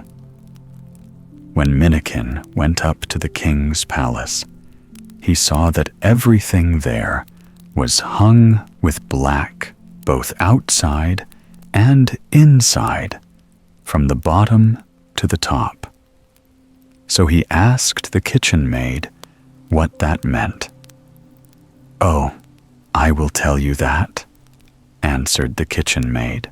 "The king's daughter was long ago promised away to 3 trolls. And next Thursday evening, one of them is to come to fetch her. Ritter Red has said that he will be able to set her free, but who knows whether he will be able to do it? So you may easily imagine what grief and distress we are in here." So when Thursday evening came, Ritter Red accompanied the princess to the seashore, for there she was to meet the troll, and Ritter Red was to stay with her and protect her. He, however, was very unlikely to do the troll much injury, for no sooner had the princess seated herself by the seashore than Ritter Red climbed up into a great tree which was standing there, and hid himself as well as he could among the branches. The princess wept, and begged him most earnestly not to go and leave her. But Ritter Red did not concern himself about that. "It is better that one should die than 2, said he. In the meantime, Minnikin begged the kitchen maid very prettily to give him leave to go down to the strand for a short time. "Oh, what could you do down at the strand?" said the kitchen maid. "You have nothing to do there." "Oh yes, my dear, just let me go," said Minnikin. "I should so like to go and amuse myself with the other children." "Well, well, go then," said the kitchen maid, "but don't let me find you staying there over the time when the pan has to be set on the fire for supper, and the roast put on the spit. And mind you, bring back a good big armful of wood for the kitchen." Minnikin promised this and ran down to the seashore. Just as he got to the place where the king's daughter was sitting, the troll came rushing up with a great whistling and whirring, and he was so big and stout that he was terrible to see, and he had 5 heads. "Fire!" screeched the troll. "Fire yourself," said Minnikin. "Can you fight?" roared the troll. "If not, I can learn," said Minnikin. So the troll struck at him with a great thick iron bar, which he had in his fist, till the sods flew 5 yards up into the air. "Fie," said Minnikin. "That was not much of a blow. Now you shall see one of mine." So he grasped the sword which he had got from the old crook-backed woman, and slashed at the troll so that all 5 heads went flying away over the sands. When the princess saw that she was delivered, she was so delighted that she did not know what she was doing, and skipped and danced. "Come and sleep a bit with your head in my lap," she said to Minnikin. And as he slept, she put a golden dress on him. But when Ritter Red saw that there was no longer any danger afoot, he lost no time in creeping down from the tree. He then threatened the princess, until at length she was forced to promise to say that it was he who had rescued her, for he told her that if she did not, he would kill her. Then he took the troll's lungs and tongue and put them in his pocket handkerchief, and led the princess back to the king's palace. And whatsoever had been lacking to him in the way of honor before was lacking no longer. For the king did not know how to exalt him enough, and always set him on his own right hand at table. As for Minnikin, first he went out on the troll's ship, and took a great quantity of gold and silver, hoops away with him, and then he trotted back to the king's palace. When the kitchen maid caught sight of all this gold and silver, she was quite amazed, and said, "My dear friend Minnikin, where have you got all that from?" For she was half afraid that he had not come by it honestly. "Oh," answered Minnikin, "I have been home a while, and these hoops had fallen off some of our buckets, so I brought them away with me for you." So when the kitchen maid heard that they were for her, she asked no more questions about the matter.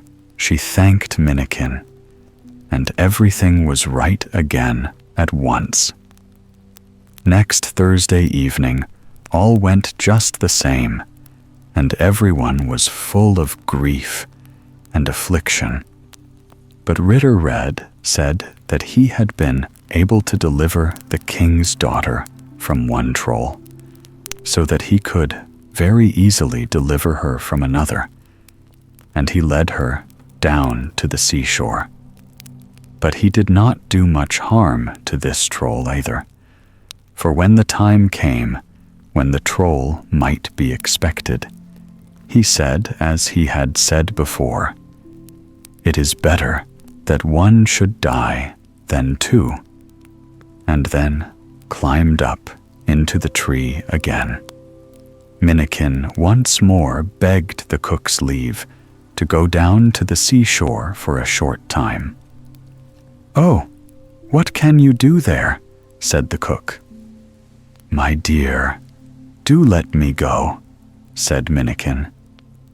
"I should so like to go down there and amuse myself a little with the other children." So this time also she said that he should have leave to go, but he must first promise that he would be back by the time the joint was turned, and that he would bring a great armful of wood with him. No sooner had Minnikin got down to the strand than the troll came rushing along with a great whistling and whirring, and he was twice as big as the first troll, and he had 10 heads. "Fire!" shrieked the troll. "Fire yourself!" said Minnikin. "Can you fight?" roared the troll. "If not, I can learn," said Minnikin. So the troll struck at him with his iron club, which was still bigger than that which the first troll had had, so that the earth flew 10 yards up in the air. "Fie," said Minnikin. "That was not much of a blow. Now you shall see one of my blows." Then he grasped his sword and struck at the troll, so that all his 10 heads danced away over the sands. And again the king's daughter said to him, "Sleep a while on my lap." And while Minnikin lay there, she drew some silver raiment over him. As soon as Ritter Red saw that there was no longer any danger afoot, he crept down from the tree and threatened the princess, until at last she was again forced to promise to say that it was he who had rescued her. After which he took the tongue and the lungs of the troll and put them in his pocket handkerchief, and then he conducted the princess back to the palace. There was joy and gladness in the palace, as may be imagined, and the king did not know how to show enough honor and respect to Ritter Red. Minnikin, however, took home with him an armful of gold and silver hoops from the troll's ship. When he came back to the king's palace, the kitchen maid clapped her hands and wondered where he could have got all that gold and silver. But Minnikin answered that he had been home for a short time, and that it was only the hoops which had fallen off some pails, and that he had brought them away for the kitchen maid. When the 3rd Thursday evening came, everything happened exactly as it had happened on the 2 former occasions. Everything in the king's palace was hung with black, and everyone was sorrowful and distressed. But Ritter Red said that he did not think that they had much reason to be afraid. He had delivered the king's daughter from 2 trolls, so he could easily deliver her from the 3rd as well. he led her down to the strand. But when the time drew near for the troll to come, he climbed up into the tree again and hid himself. The princess wept and entreated him to stay, but all to no purpose. He stuck to his old speech. It is better that one life should be lost than two. This evening also, Minnikin begged for leave to go down to the seashore. "Oh, what can you do there?" answered the kitchen maid. However, he begged until at last he got leave to go, but he was forced to promise that he would be back again in the kitchen when the roast had to be turned.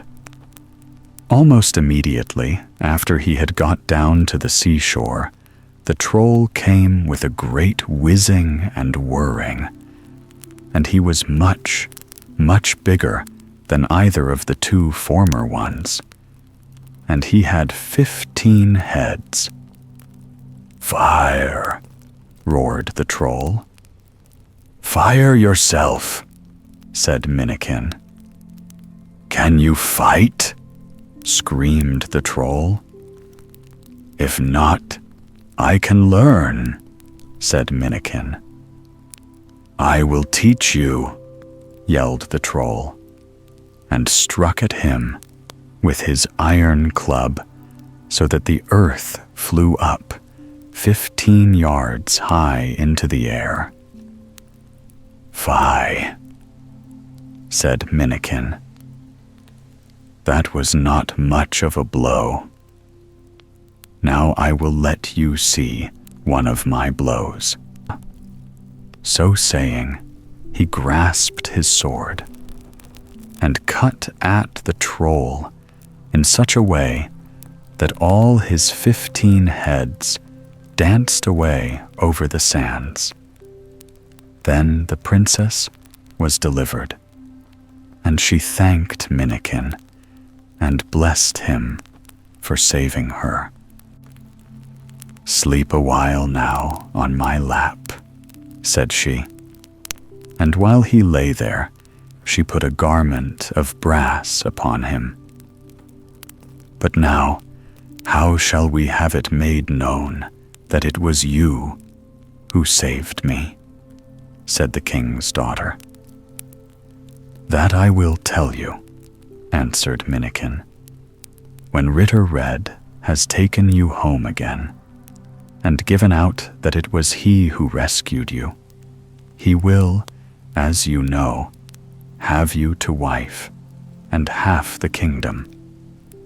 But when they ask you on your wedding day whom you will have to be your cupbearer, you must say, 'I will have the ragged boy who is in the kitchen and carries wood and water for the kitchen maid. And when I am filling your cups for you, I will spill a drop upon his plate, but none upon yours. And then he will be angry and strike me, and this will take place thrice.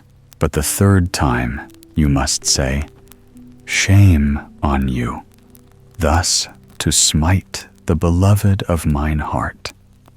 It is he who delivered me from the troll, and he is the one whom I will have."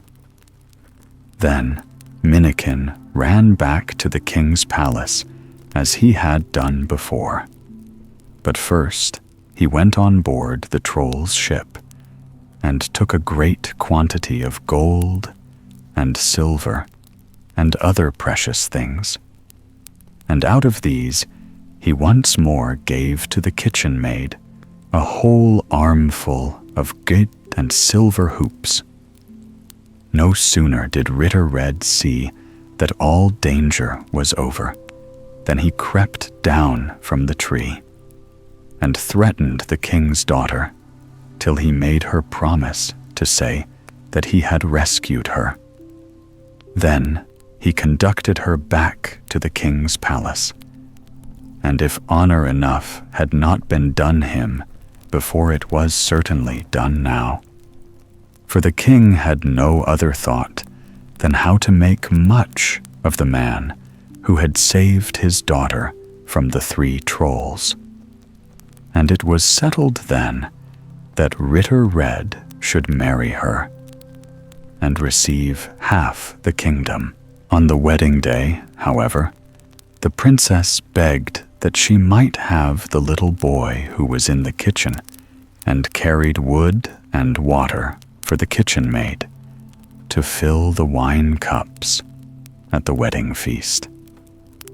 "Oh, what can you want with that dirty, ragged boy in here?"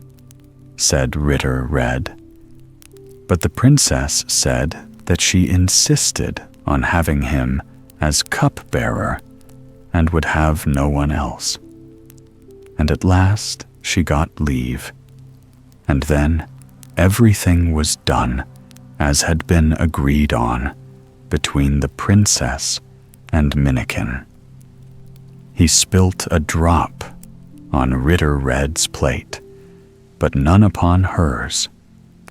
And each time that he did it, Ritter Red fell into a rage and struck him.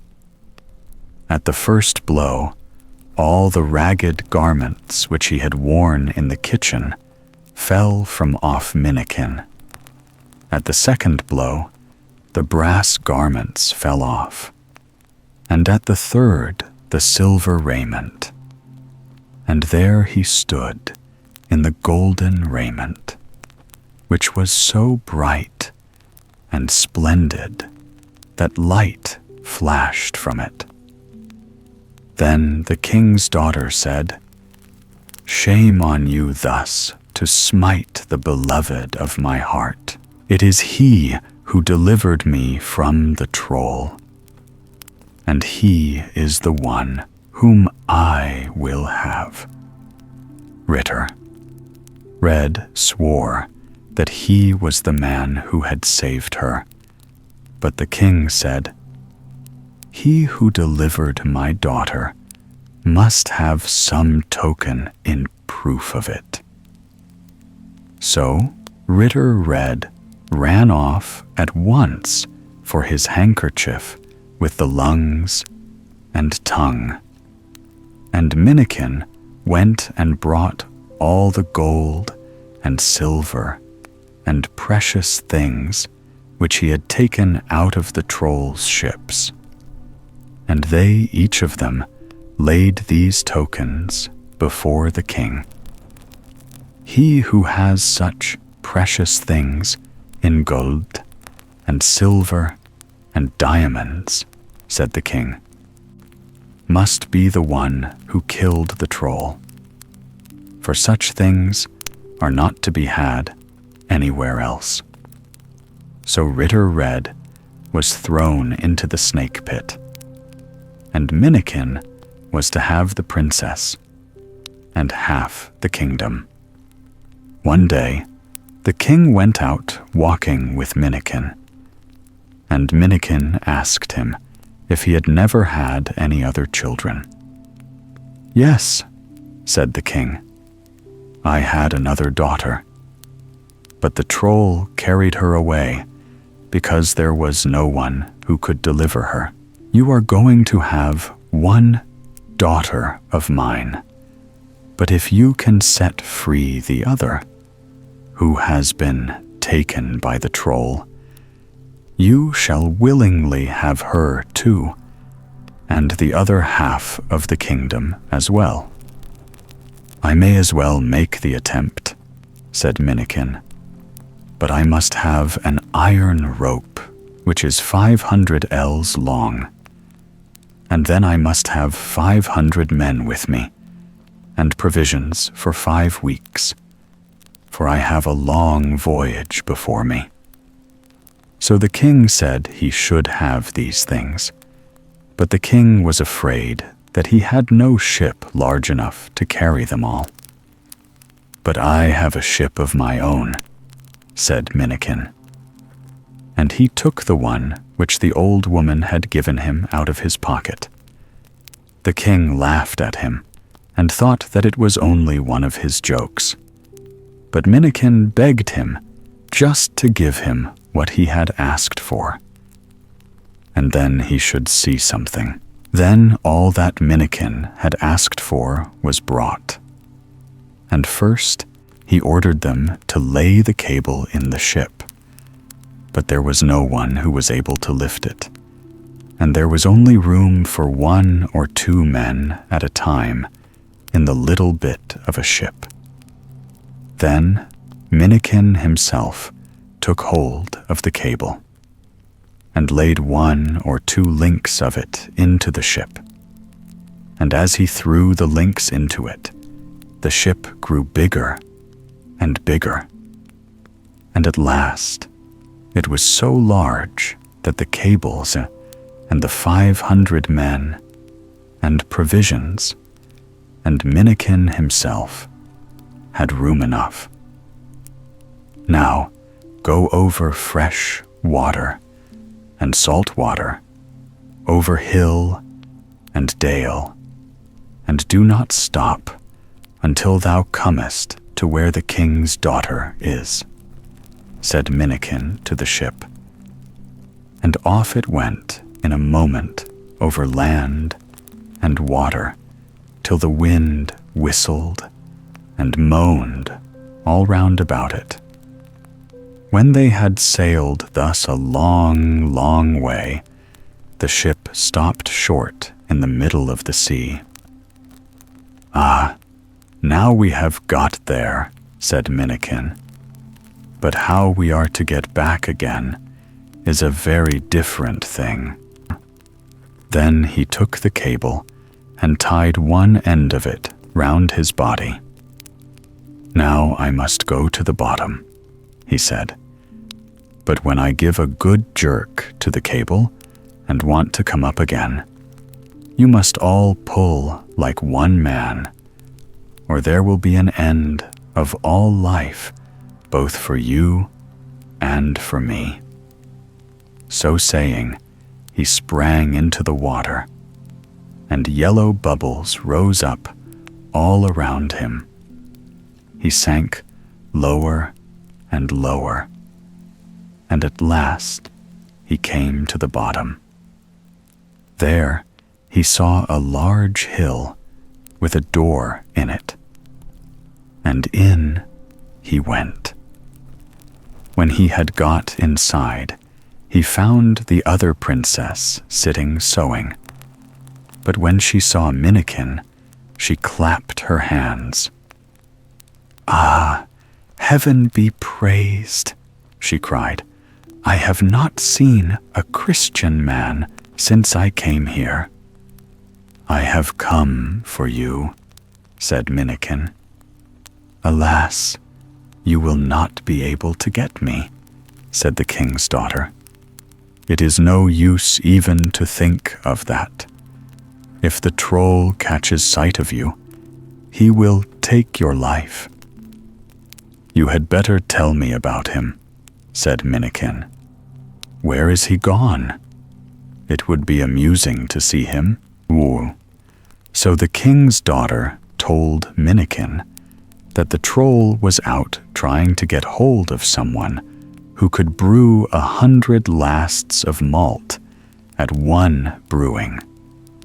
For there was to be a feast at the troll's, at which less than that would not be drunk. "I can do that," said Minnikin. "Ah, if only the troll were not so quick-tempered, I might have told him that," answered the princess. "But he is so ill-natured that he will tear you to pieces, I fear, as soon as he comes in. But I will try to find some way of doing it. Can you hide yourself here in the cupboard? And then we will see what happens." Minnikin did this, and almost before he had crept into the cupboard and hidden himself, came the troll. "Hoof! What a smell of Christian man's blood," said the troll.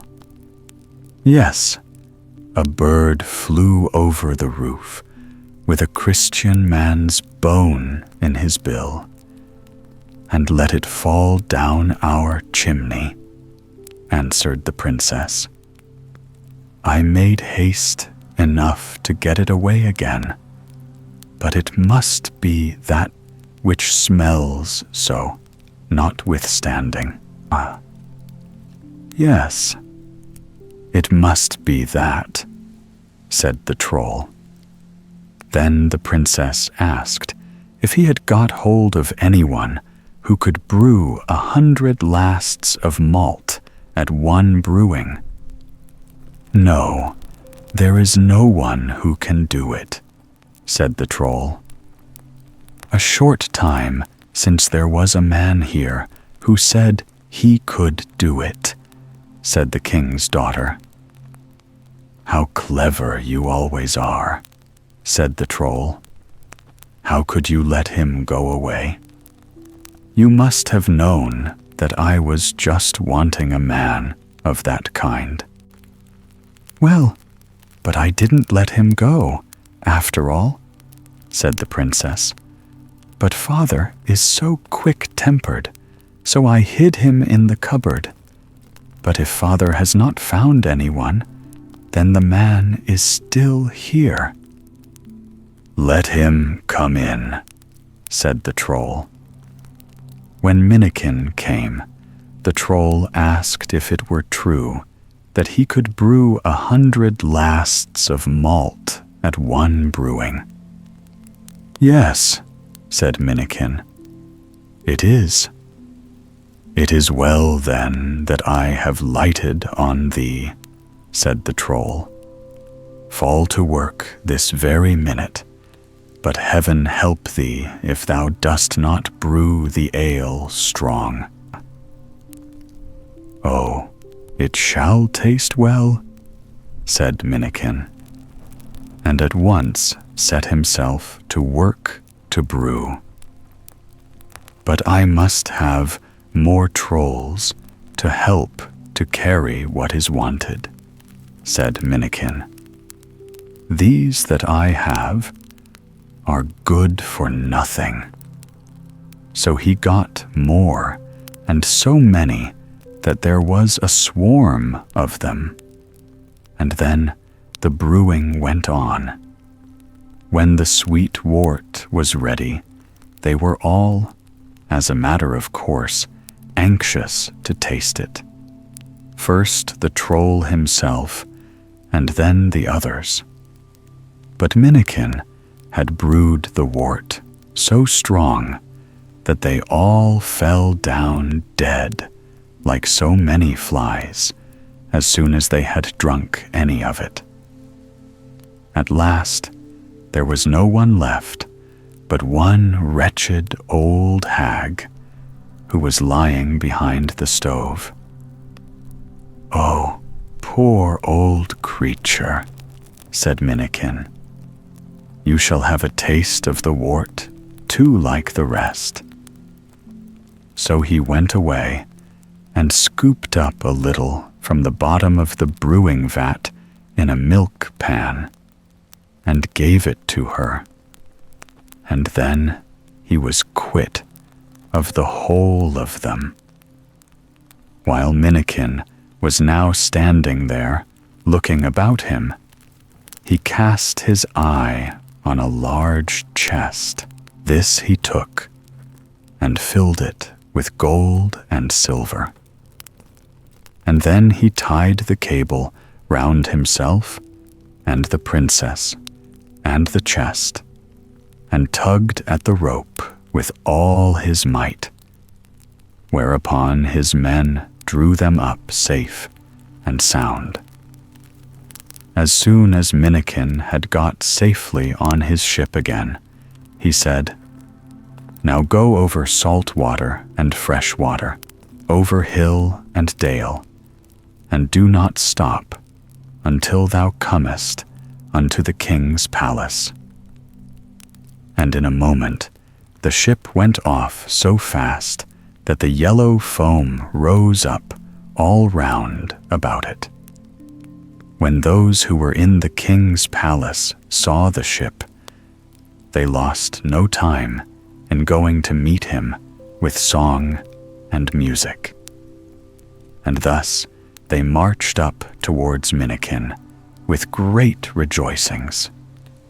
But the gladdest of all was the king, for now he had got his other daughter back again. But now Minnikin was not happy, for both the princesses wanted to have him, and he wanted to have none other than the one whom he had first saved, and she was the younger. For this cause he was continually walking backwards and forwards, thinking how he could contrive to get her, and yet do nothing that was unkind to her sister. One day, when he was walking about and thinking of this, it came into his mind that if he only had his brother, King Pippin, with him, who was so like himself that no one could distinguish the one from the other, he could let him have the elder princess and half the kingdom. As for himself, he thought, the other half was quite enough. As soon as this thought occurred to him, he went outside the palace and called for King Pippin. But no one came. So he called a second time and a little louder. But no, still no one came. So Minnikin called for the third time, and with all his might, and there stood his brother by his side. "I told you that you were not to call me unless you were in the utmost need," he said to Minnikin. "And there is not even so much as a midge here who can do you any harm." And with that, he gave Minnikin such a blow that he rolled over on the grass. "Shame on you to strike me," said Minnikin. "First have I won one princess and half the kingdom, and then the other princess and the other half of the kingdom. And now, when I was just thinking that I would give you one of the princesses and one of the halves of the kingdom, do you think you have any reason to give me such a blow?" When King Pippin heard that, he begged his brother's pardon, and they were reconciled at once and became good friends. "Now, as you know," said Minnikin, "we are so like each other that no one can tell one of us from the other.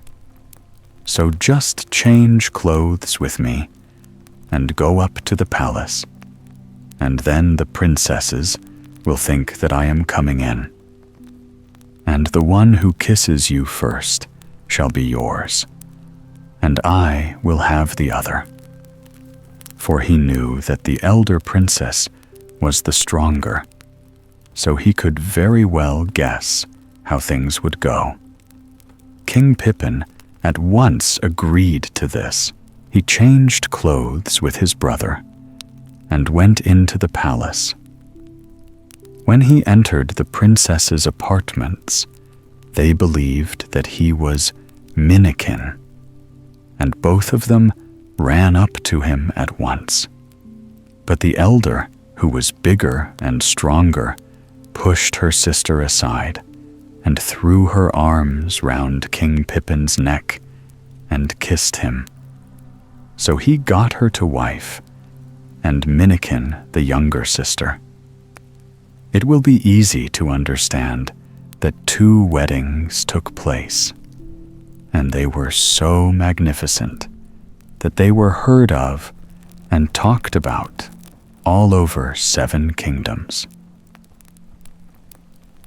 Bushy Bride. There was once on a time a widower who had a son and a daughter by his first wife. They were both good children and loved each other with all their hearts. After some time had gone by, the man married again, and he chose a widow with 1 daughter who was ugly and wicked. And her mother was ugly and wicked too. From the very day that the new wife came into the house, there was no peace for the man's children, and not a corner to be found where they could get any rest. So the boy thought that the best thing he could do was to go out into the world and try to earn his own bread. When he had roamed about for some time, he came to the king's palace, where he obtained a place under the coachman. And very brisk and active he was, and the horses that he looked after were so fat and sleek that they shone again. But his sister, who was still at home, fared worse and worse. Both her stepmother and her stepsister were always finding fault with her.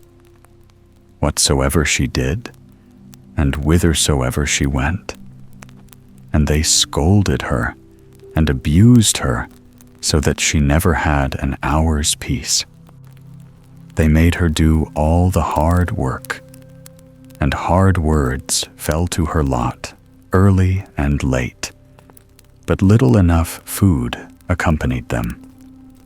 One day they sent her to the brook to fetch some water home, and an ugly and horrible head rose up out of the water and said, "Wash me, girl." "Yes, I will wash you with pleasure," said the girl, and began to wash and scrub the ugly face. But she couldn't help thinking that it was a very unpleasant piece of work. When she had done it, and done it well, another head rose up out of the water, and this one was uglier still. "Brush me, girl," said the head. "Yes, I will brush you with pleasure," said the girl, and set to work with the tangled hair. And, as may be easily imagined, this too was by no means pleasant work. When she had got it done, another, and a much more ugly and horrible-looking head rose up out of the water. "Kiss me, girl," said the head. "Yes, I will kiss you," said the man's daughter.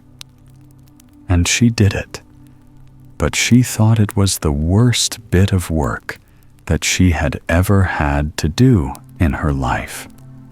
So the heads all began to talk to each other and to ask what they should do for this girl who was so full of kindliness. "She shall be the prettiest girl that ever was, and fair and bright as the day," said the first head. "Gold shall drop from her hair whenever she brushes it," said the second. "Gold shall drop from her mouth whenever she speaks," said the third head. So when the man's daughter went home, looking as beautiful and bright as day.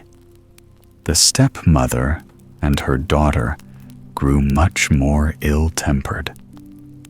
And it was worse still when she began to talk, and they saw that golden coins dropped from her mouth. The stepmother fell into such a towering passion that she drove the man's daughter into the pigsty. She might stay there with her fine show of gold, the stepmother said, but she should not be permitted to set foot in the house. It was not long before the mother wanted her own daughter to go to the stream to fetch some water. When she got there with her pails, the first head rose up out of the water close to the bank. "Wash me, girl," it said. "Wash yourself," answered the woman's daughter. Then the second head appeared. "Brush me, girl," said the head. "Brush yourself," said the woman's daughter. So down it went to the bottom, and the third head came up. "Kiss me, girl," said the head. "As if I would kiss your ugly mouth," said the girl. So again, the heads talked together about what they should do for this girl who was so ill-tempered and full of her own importance. And they agreed that she should have a nose that was 4 ells long, and a jaw that was 3 ells, and a fur bush in the middle of her forehead. And every time she spoke, ashes should fall from her mouth. When she came back to the cottage door with her pails, she called to her mother, who was inside, "Open the door." "Open the door yourself, my own dear child," said the mother. "I can't get near because of my nose," said the daughter. When the mother came and saw her, you may imagine what a state of mind she was in, and how she screamed and lamented. But neither the nose nor the jaw grew any the less for that. Now the brother, who was in service in the king's palace, had taken a portrait of his sister, and he had carried the picture away with him. And every morning and evening he knelt down before it and prayed for his sister. So dearly did he love her. The other stable boys had heard him doing this, so they peeped through the keyhole into his room and saw that he was kneeling there before a picture. So they told everyone that every morning and evening the youth knelt down and prayed to an idol which he had. And at last they went to the king himself and begged that he too would peep through the keyhole and see for himself what the youth did. At first the king would not believe this, but after a long, long time they prevailed with him, and he crept on tiptoe to the door, peeped through, and saw the youth on his knees, with his hands clasped together before a picture which was hanging on the wall. "Open the door!" cried the king. But the youth did not hear, so the king called to him again. But the youth was praying so fervently that he did not hear him this time either. "Open the door, I say," cried the king again. "It is I. I want to come in." So the youth sprang to the door and unlocked it. But in his haste, he forgot to hide the picture. When the king entered and saw it, he stood still, as if he were in fetters, and could not stir from the spot, for the picture seemed to him so beautiful. "There is nowhere on earth so beautiful a woman as this," said the king. But the youth told him that she was his sister, and that he had painted her, and that if she was not prettier than the picture she was, at all events, not uglier. "Well, if she is as beautiful as that, I will have her for my queen," said the king. And he commanded the youth to go home and fetch her without a moment's delay, and to lose no time in coming back. The youth promised to make all the haste he could, and set forth from the king's palace. When the brother arrived at home to fetch his sister, her stepmother and stepsister would go too. So they all set out together, and the man's daughter took with her a casket in which she kept her gold, and a dog which was called Little Snow. These two things were all that she had inherited from her mother. When they had traveled for some time, they had to cross the sea, and the brother sat down at the helm, and the mother and the two half-sisters went to the forepart of the vessel, and they sailed a long, long way. At last they came in sight of land. "Look at that white strand there. That is where we shall land," said the brother, pointing across the sea. "What is my brother saying?" inquired the man's daughter. "He says that you are to throw your casket out into the sea," answered the stepmother. "Well, if my brother says so, I must do it," said the man's daughter, and she flung her casket into the sea. When they had sailed for some time longer, the brother once more pointed over the sea. "There you may see the palace to which we are bound," said he. "What is my brother saying?" asked the man's daughter.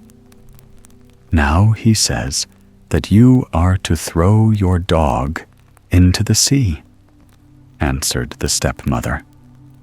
The man's daughter wept and was sorely troubled, for Little Snow was the dearest thing she had on earth, but at last she threw him overboard. "If my brother says that, I must do it. But heaven knows how unwilling I am to throw thee out, Little Snow," said she. So they sailed onwards, a long way farther.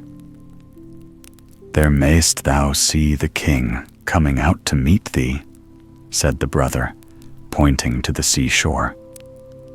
"What is my brother saying?" asked his sister again. "Now he says that you are to make haste and throw yourself overboard," answered the stepmother.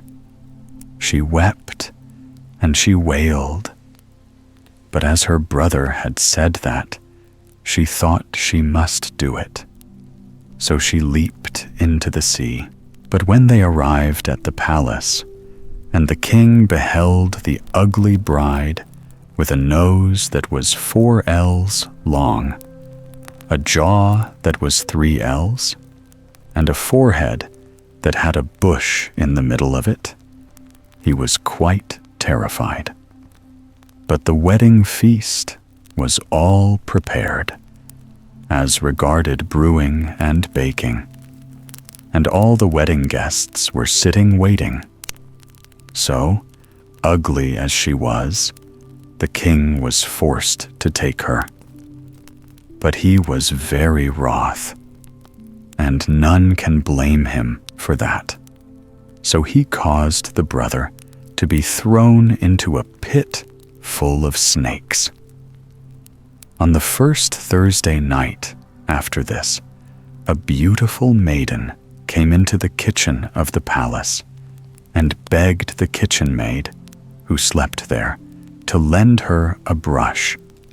She begged very prettily and got it, and then she brushed her hair, and the gold dropped from it. A little dog was with her, and she said to it, "Go out, little Snow, and see if it will soon be day." This she said thrice, and the third time that she sent out the dog to see, it was very near dawn. Then she was forced to depart. But as she went, she said, "Out on thee, ugly Bushy Bride, sleeping so soft by the young king's side. On sand and stones my bed I make, and my brother sleeps with the cold snake, unpitied and unwept. I shall come twice more, and then never again," said she. In the morning, the kitchen maid related what she had seen and heard, and the king said that next Thursday night he himself would watch in the kitchen and see if this were true. And when it had begun to grow dark, he went out into the kitchen to the girl. But though he rubbed his eyes and did everything he could to keep himself awake, it was all in vain. For the Bushy Bride crooned and sang till his eyes were fast closed. And when the beautiful young maiden came, he was sound asleep and snoring. This time also, as before, she borrowed a brush and brushed her hair with it, and the gold dropped down as she did it.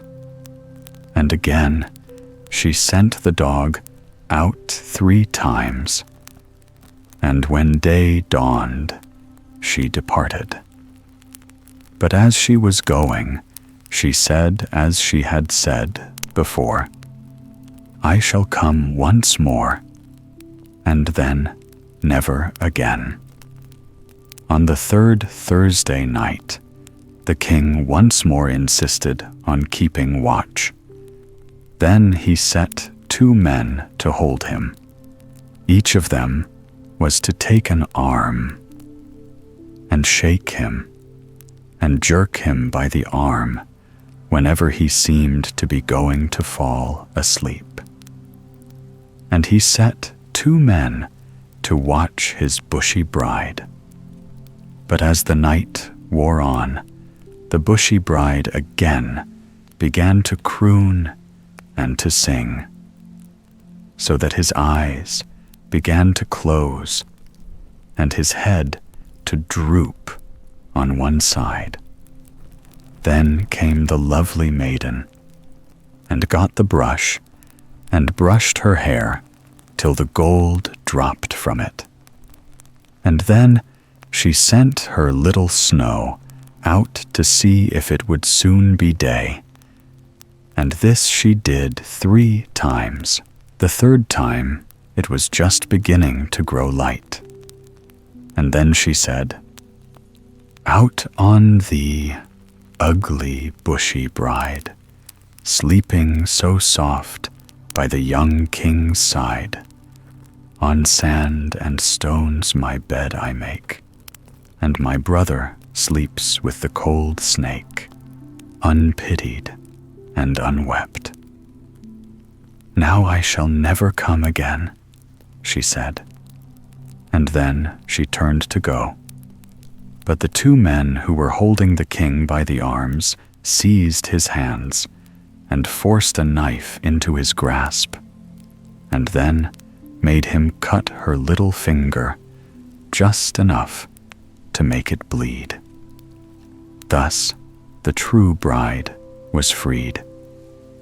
The king then awoke, and she told him all that had taken place, and how her stepmother and stepsister had betrayed her.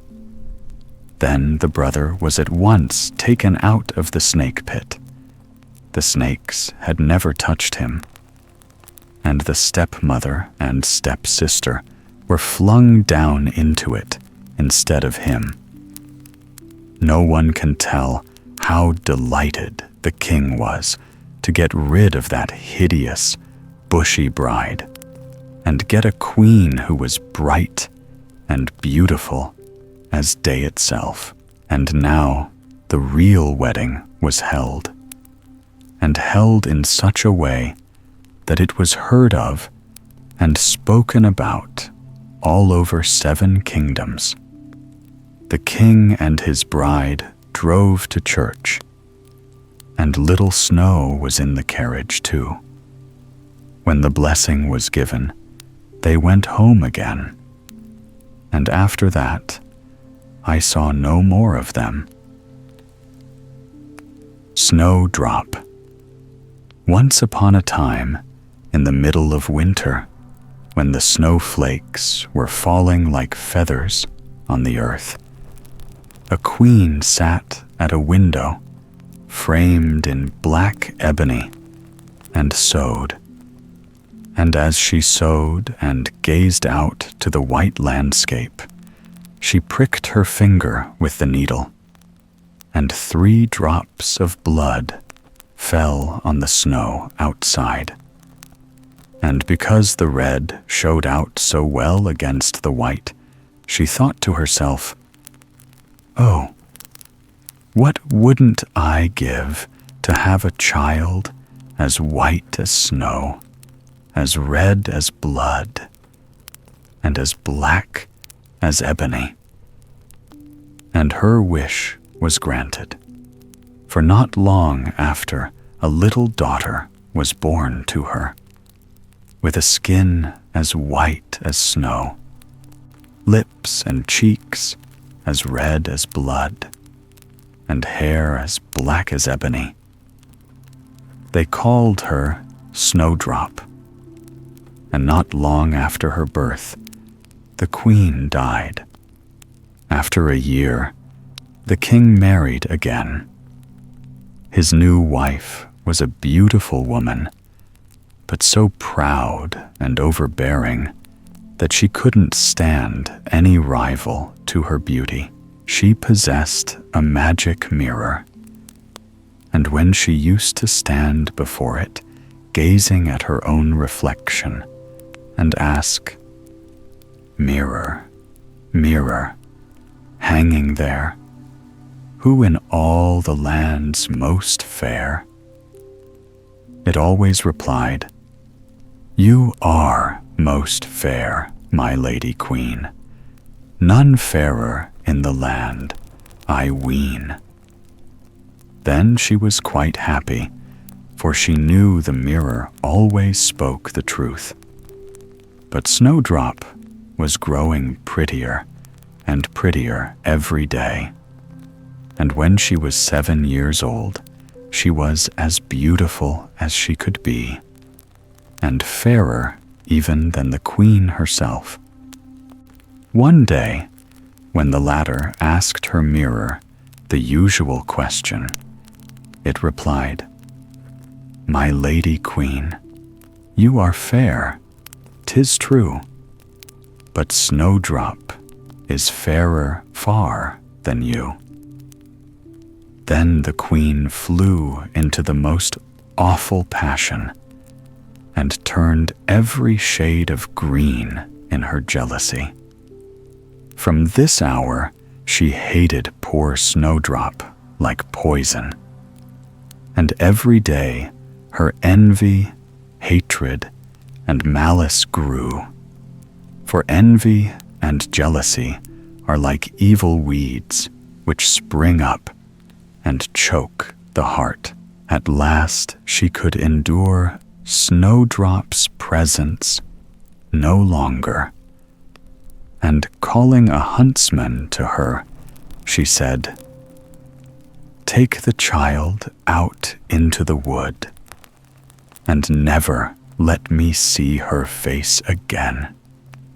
You must kill her, and bring me back her lungs and liver, that I may know for certain she is dead." The huntsman did as he was told, and led Snowdrop out into the wood. But as he was in the act of drawing out his knife to slay her, she began to cry and said, "Oh, dear huntsman, spare my life, and I will promise to fly forth into the wide wood and never to return home again." And because she was so young and pretty, the huntsman had pity on her and said, "Well, run along, poor child." For he thought to himself, "The wild beasts will soon eat her up." And his heart felt lighter because he hadn't had to do the deed himself.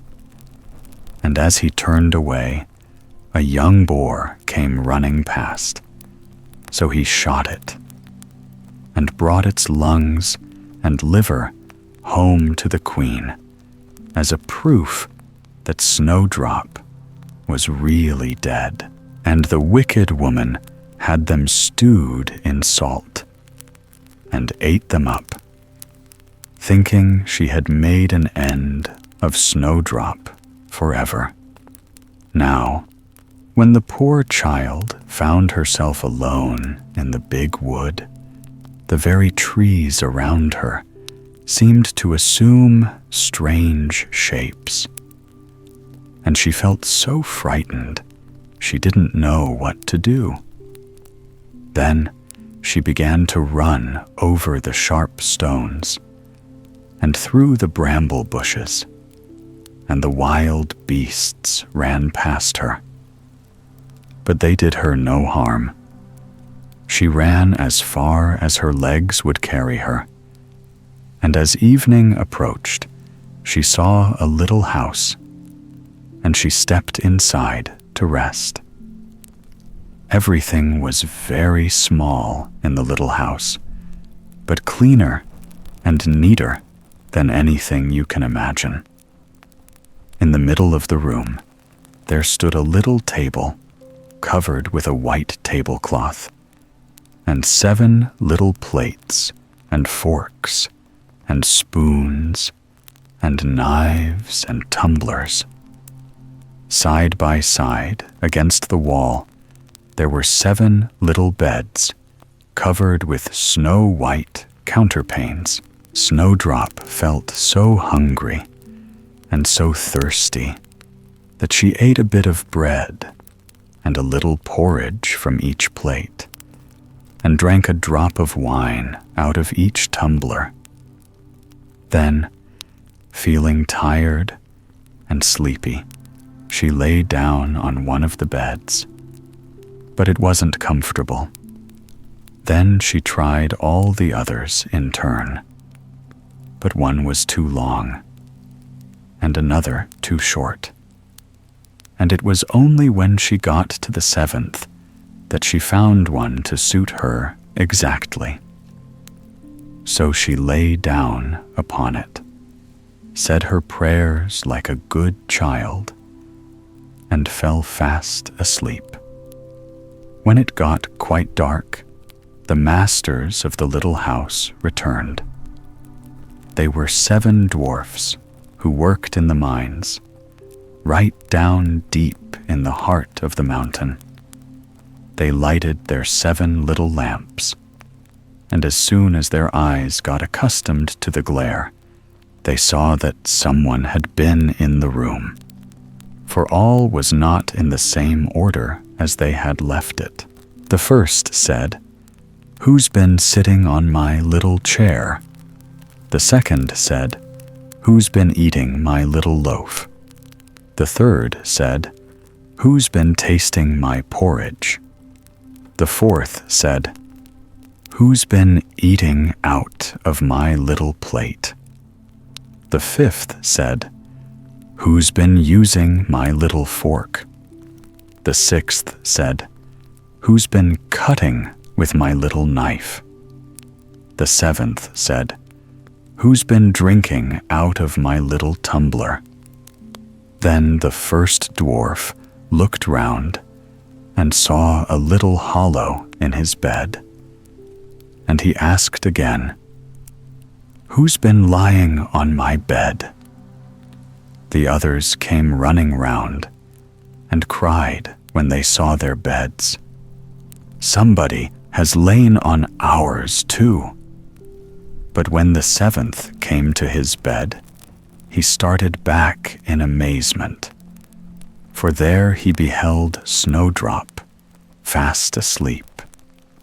Then he called the others, who turned their little lamps full on the bed, and when they saw Snowdrop lying there, they nearly fell down with surprise. "Goodness gracious!" they cried.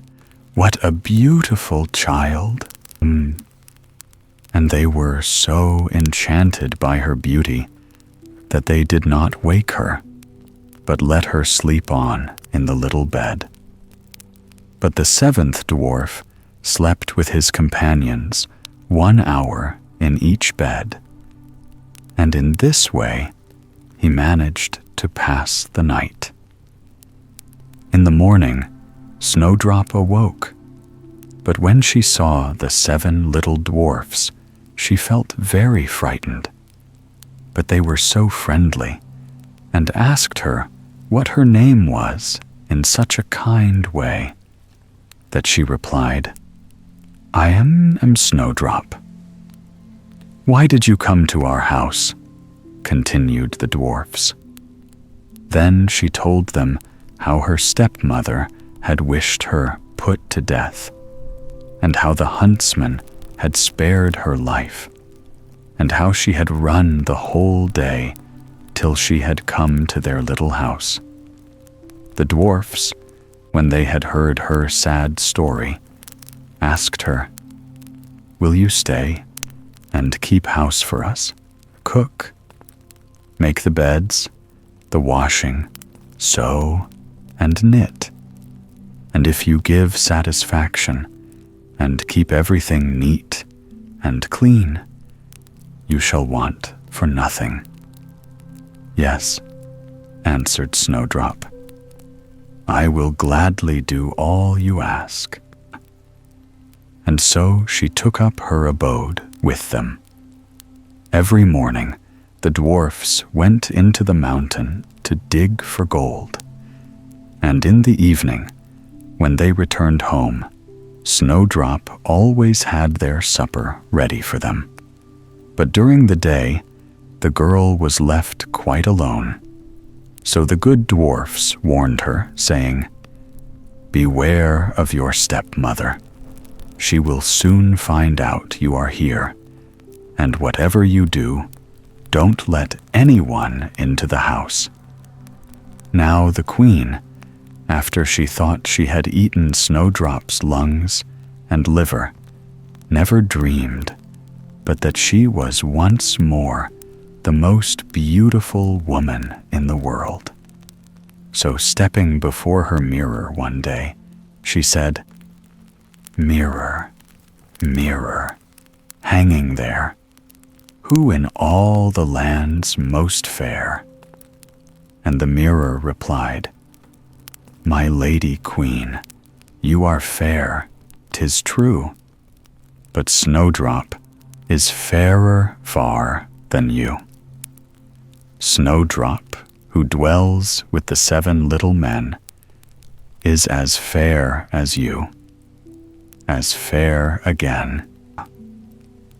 When the queen heard these words, she was nearly struck dumb with horror, for the mirror always spoke the truth, and she knew now that the huntsman must have deceived her, and that Snowdrop was still alive. She pondered day and night how she might destroy her, for as long as she felt she had a rival in the land, her jealous heart left her no rest. At last, she hit upon a plan.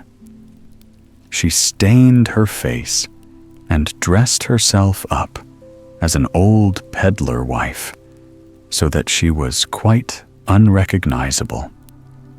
In this guise, she went over the 7 hills till she came to the house of the 7 dwarfs. There, she knocked at the door, calling out at the same time, "Fine wares to sell, fine wares to sell." Snowdrop peeped out of the window and called out, "Good day, mother. What have you to sell?" "Good wares, fine wares," she answered. "Laces of every shade and description." And she held one up that was made of some gay-colored silk. "Surely I can let the honest woman in," thought Snowdrop. So she unbarred the door and bought the pretty lace. "Good gracious, child," said the old woman. "What a figure you've got. Come, I'll lace you up properly for once." Snowdrop, suspecting no evil, stood before her and let her lace her bodice up. But the old woman laced her so quickly and so tightly that it took Snowdrop's breath away, and she fell down dead. "Now you are no longer the fairest," said the wicked old woman, and then she hastened away. In the evening, the 7 dwarfs came home, and you may think what a fright they got when they saw their dear Snowdrop lying on the floor, as still and motionless as a dead person. They lifted her up tenderly, and when they saw how tightly laced she was, they cut the lace in 2, and she began to breathe a little, and gradually came back to life. When the dwarfs heard what had happened, they said, "Depend upon it, the old peddler wife was none other than the old queen. In future, you must be sure to let no one in if we are not at home." As soon as the wicked old queen got home, she went straight to her mirror and said, "Mirror, mirror, hanging there, who in all the land's most fair?" And the mirror answered as before, "My lady queen, you are fair, 'tis true, but Snowdrop is fairer far than you. Snowdrop, who dwells with the 7 little men, is as fair as you, as fair again." When she heard this, she became as pale as death, because she saw at once that Snowdrop must be alive again. "This time," she said to herself, "I will think of something that will make an end of her once and for all." And by the witchcraft which she understood so well, she made a poisonous comb. Then she dressed herself up and assumed the form of another old woman.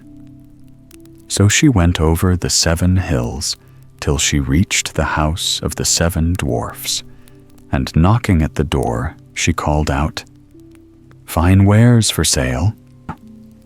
Snowdrop looked out of the window and said, "You must go away, for I may not let anyone in." "But surely you are not forbidden to look out," said the old woman, and she held up the poisonous comb for her to see. It pleased the girl so much that she let herself be taken in and opened the door. When they had settled their bargain, the old woman said, "Now I'll comb your hair properly for you, for once in the way." Poor Snowdrop thought no evil, but hardly had the comb touched her hair than the poison worked, and she fell down unconscious. "Now, my fine lady, you're really done for this time," said the wicked woman, and she made her way home as fast as she could. Fortunately, it was now near evening, and the 7 dwarfs returned home. When they saw Snowdrop lying dead on the ground, they at once suspected that her wicked stepmother had been at work again. So they searched till they found the poisonous comb, and the moment they pulled it out of her head, Snowdrop came to herself again and told them what had happened. Then they warned her once more to be on her guard and to open the door to no one. As soon as the queen got home, she went straight to her mirror and asked, "Mirror, mirror, hanging there, who in all the land's most fair?" And it replied as before, "My lady queen, you are fair, 'tis true, but Snowdrop is fairer far than you. Snowdrop, who dwells with the 7 little men, is as fair as you, as fair again." When she heard these words, she literally trembled and shook with rage.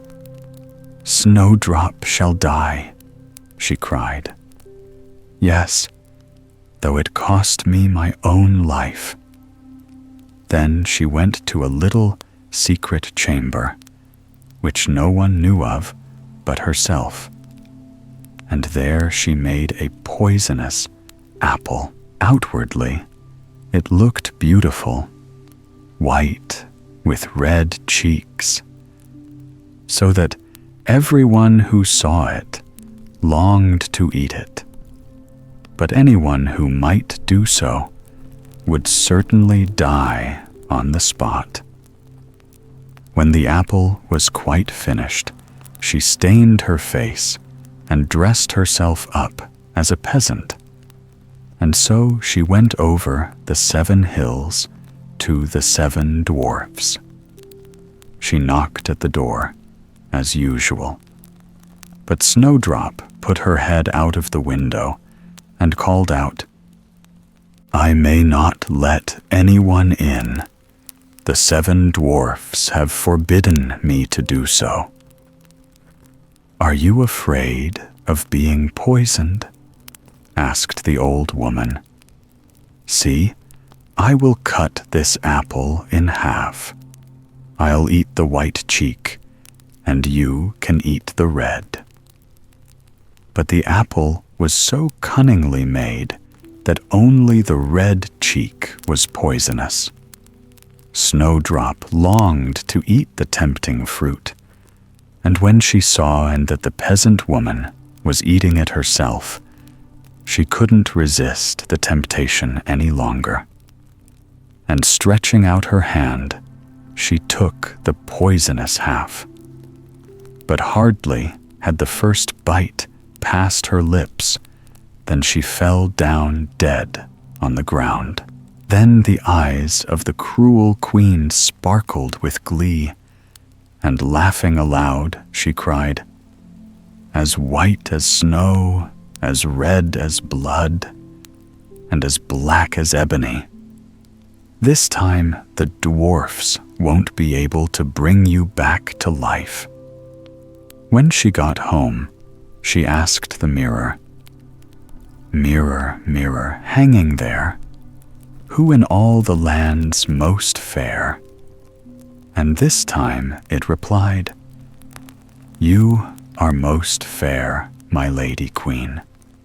None fairer in the land, I ween."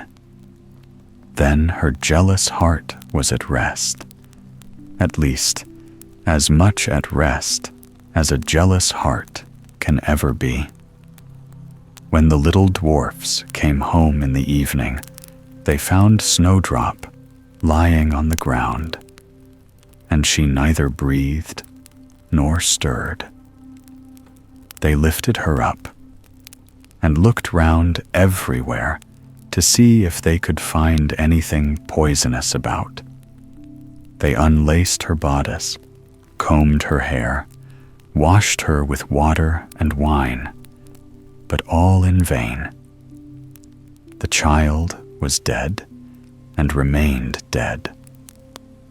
Then they placed her on a bier, and all the 7 dwarfs sat round it, weeping and sobbing for 3 whole days. At last they made up their minds to bury her, but she looked as blooming as a living being, and her cheeks were still such a lovely color that they said, "We can't hide her away in the black ground."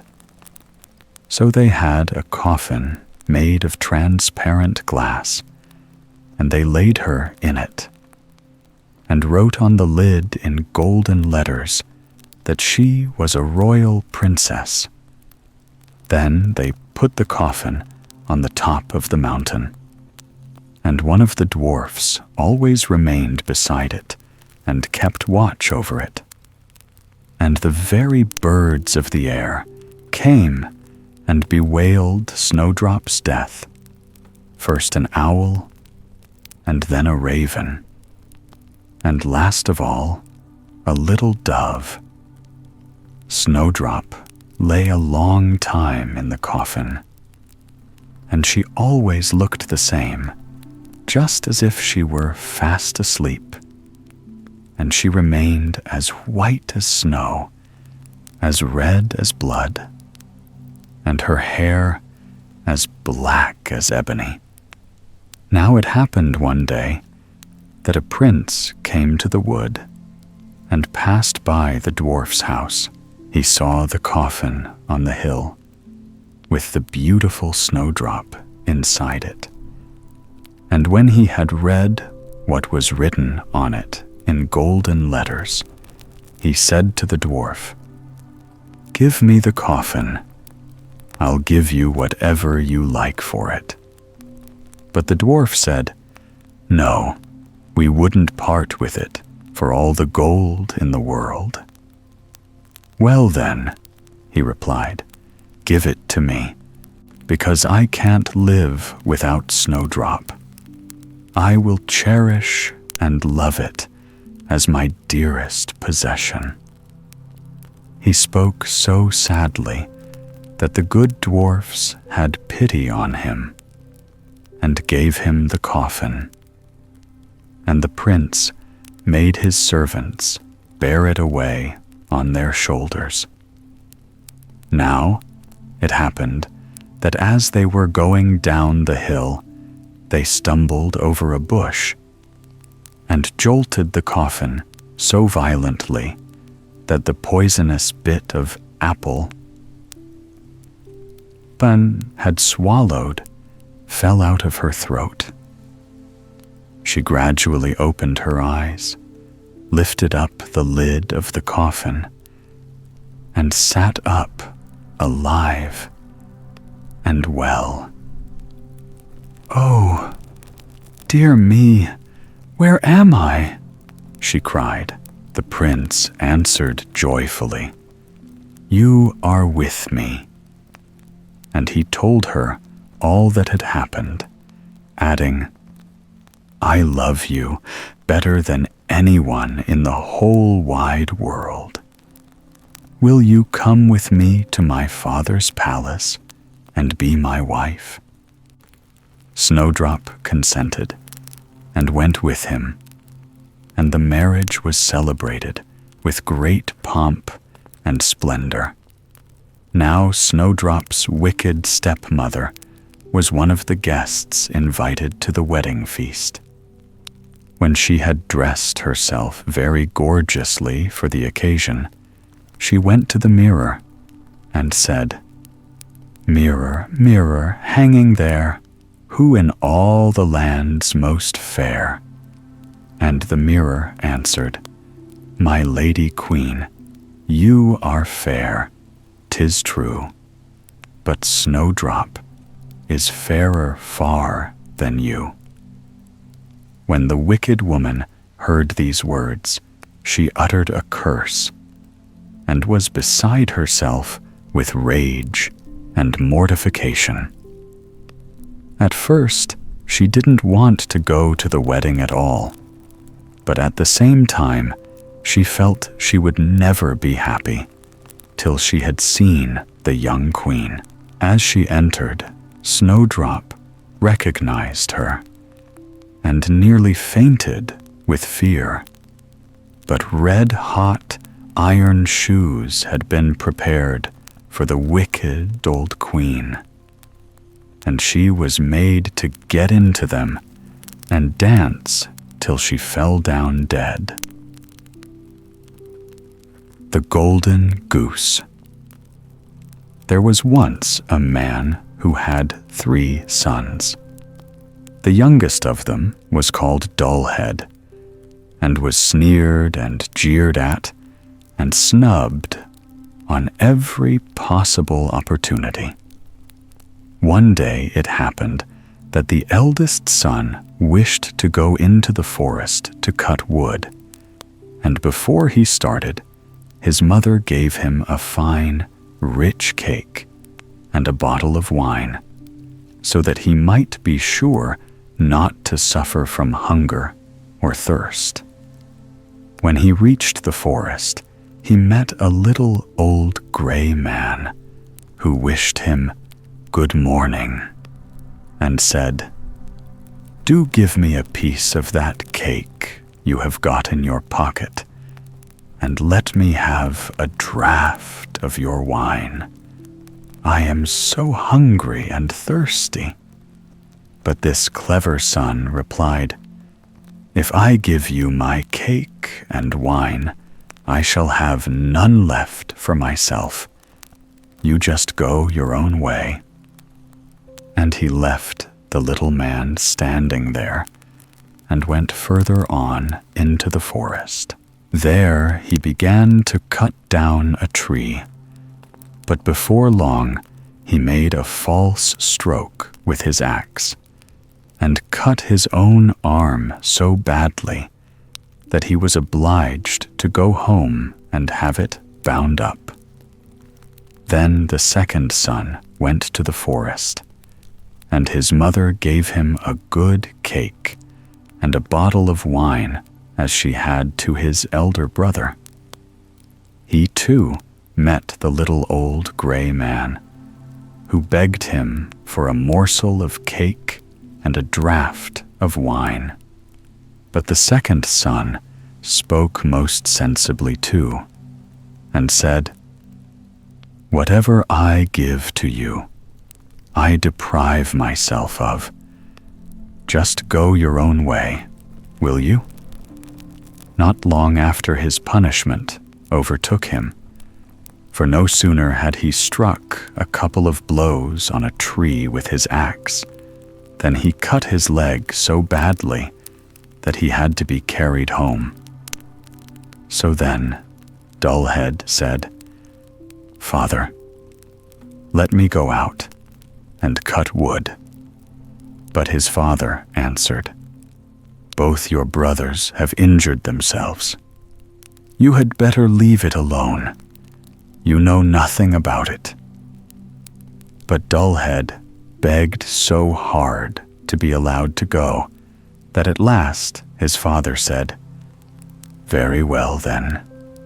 Go. Perhaps when you have hurt yourself, you may learn to know better." His mother only gave him a very plain cake made with water and baked in the cinders, and a bottle of sour beer. When he got to the forest, he too met the little gray old man, who greeted him and said, "Give me a piece of your cake and a draught from your bottle. I am so hungry and thirsty." And Dullhead replied, "I've only got a cinder cake and some sour beer, but if you care to have that, let us sit down and eat." So they sat down, and when Dullhead brought out his cake, he found it had turned into a fine, rich cake, and the sour beer into excellent wine. Then they ate and drank. And when they had finished, the little man said, "Now I will bring you luck, because you have a kind heart and are willing to share what you have with others. There stands an old tree. Cut it down, and amongst its roots you'll find something." With that, the little man took leave. Then Dullhead fell to at once to hew down the tree, and when it fell, he found amongst its roots a goose, whose feathers were all of pure gold.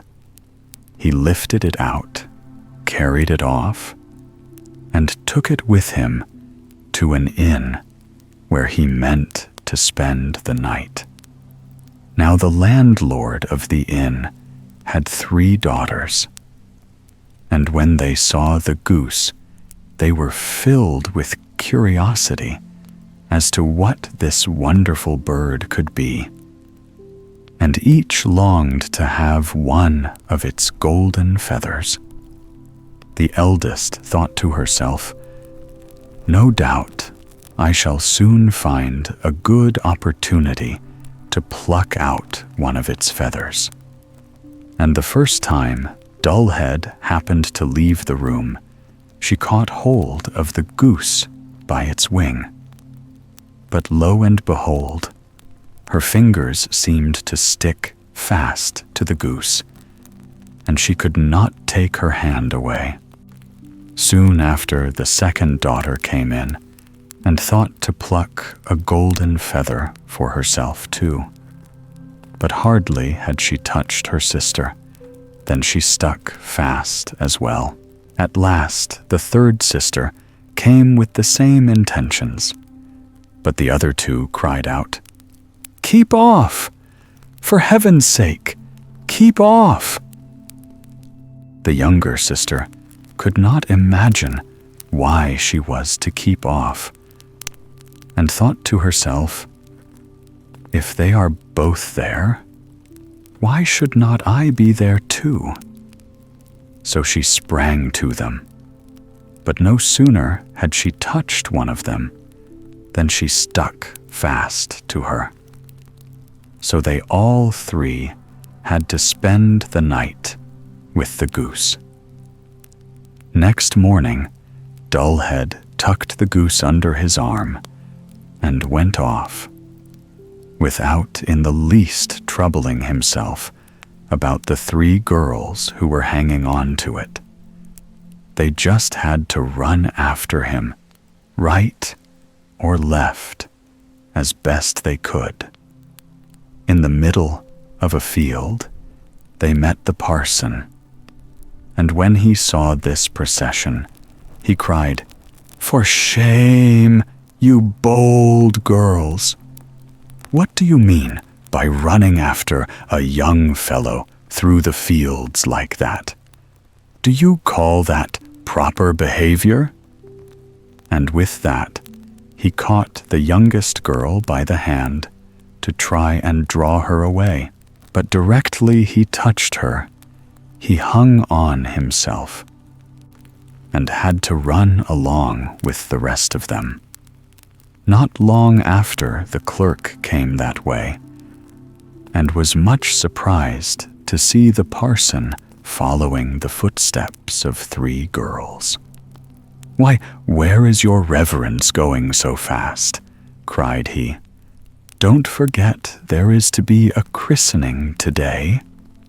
And he ran after him, caught him by the sleeve, and hung on to it himself. As the 5 of them trotted along in this fashion, one after the other, 2 peasants were coming from their work with their hoes. On seeing them, the parson called out and begged them to come and rescue him and the clerk. But no sooner did they touch the clerk than they stuck on too. And so there were 7 of them running after Dullhead and his goose.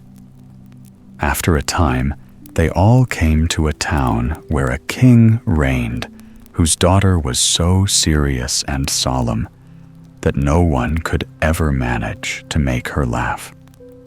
So the king had decreed that whoever should succeed in making her laugh should marry her.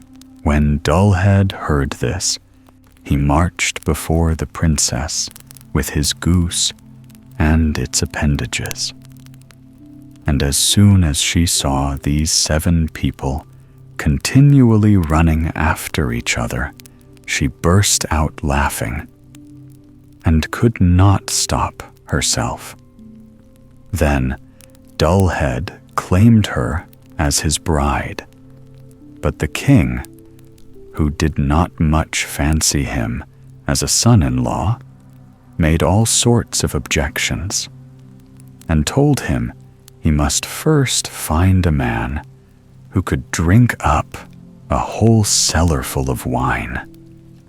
Dullhead bethought him of the little gray man, who could, he felt sure, help him.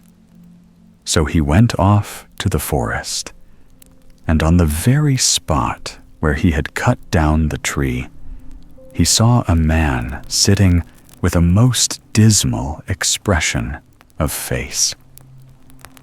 Dullhead asked him what he was taking so much to heart, and the man answered, "I don't know how I am ever to quench this terrible thirst I am suffering from.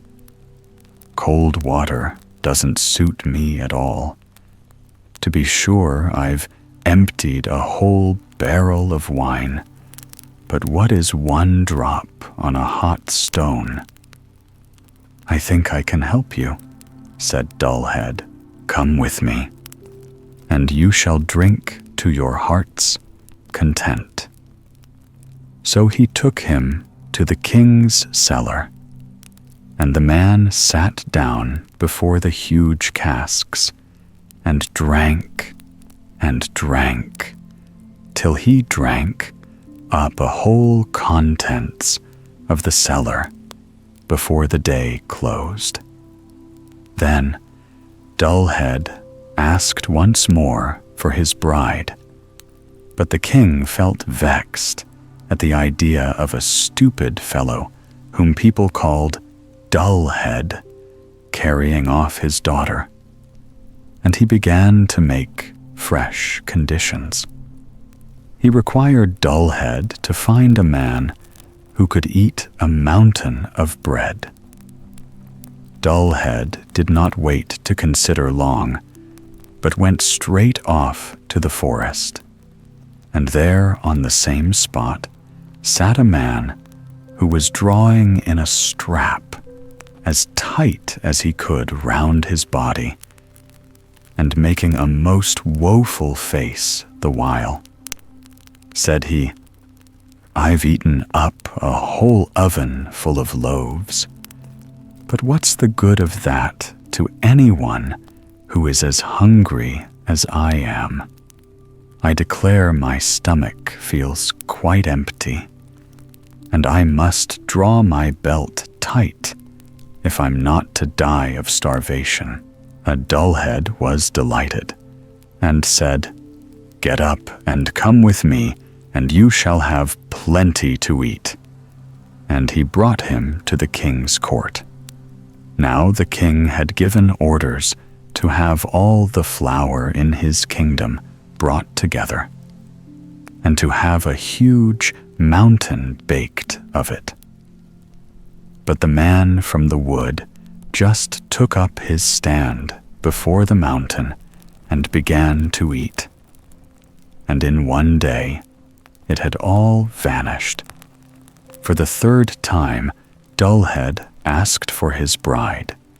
But again, the king tried to make some evasion, and demanded a ship which could sail on land or water.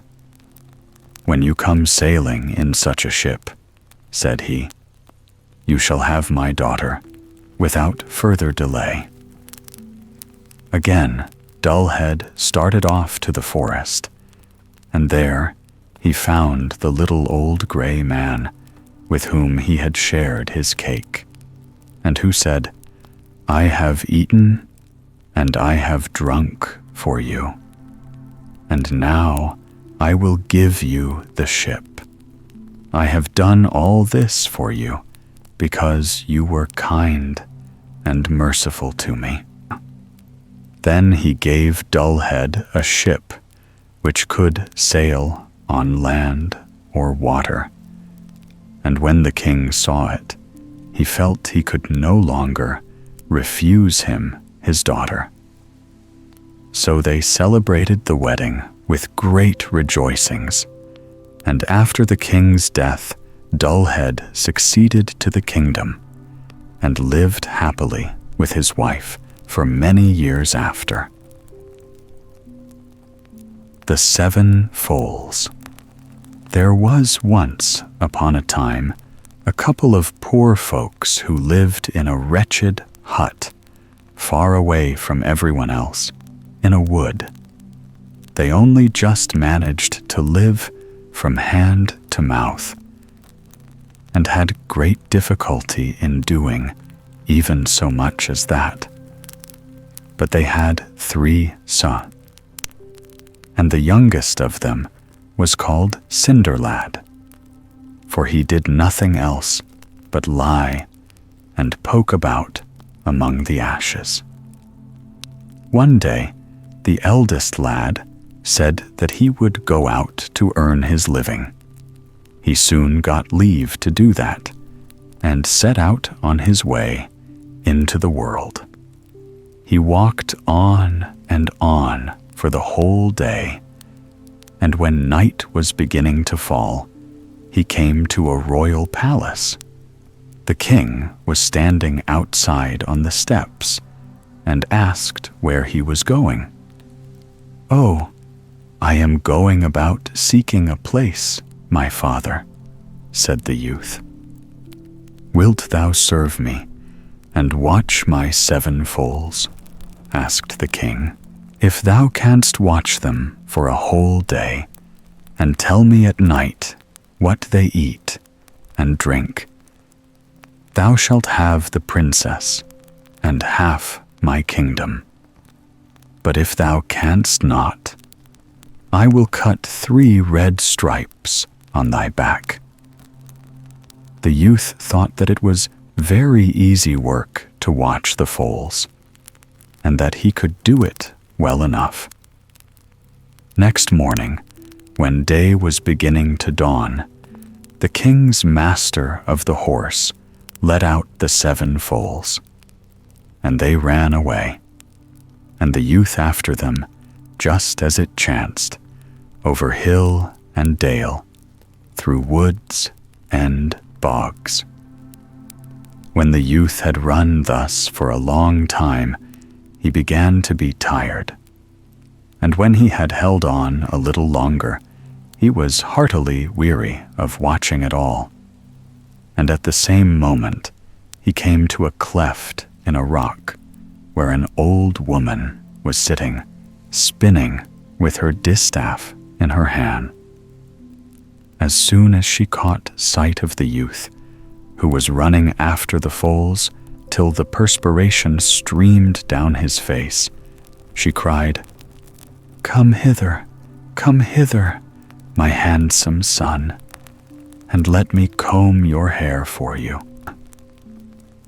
The lad was willing enough, so he sat down in the cleft of the rock beside the old hag, and laid his head on her knees, and she combed his hair all day while he lay there and gave himself up to idleness. When evening was drawing near, the youth wanted to go. "I may just as well go straight home again," said he, "for it is no use to go to the king's palace." "Wait till it is dusk," said the old hag, "and then the king's foals will pass by this place again, and you can run home with them. No one will ever know that you have been lying here all day instead of watching the foals." So when they came, she gave the lad a bottle of water and a bit of moss, and told him to show these to the king and say that this was what his 7 foals ate and drank. "Hast thou watched faithfully and well the whole day long?" said the king, when the lad came into his presence in the evening. "Yes, that I have," said the youth. "Then you are able to tell me what it is that my 7 foals eat and drink," said the king. So the youth produced the bottle of water and the bit of moss which he had got from the old woman, saying, "Here you see their meat, and here you see their drink." Then the king knew how his watching had been done, and fell into such a rage that he ordered his people to chase the youth back to his own home at once. But first, they were to cut 3 red stripes in his back, and rub salt into them. When the youth reached home again, anyone can imagine what a state of mind he was in.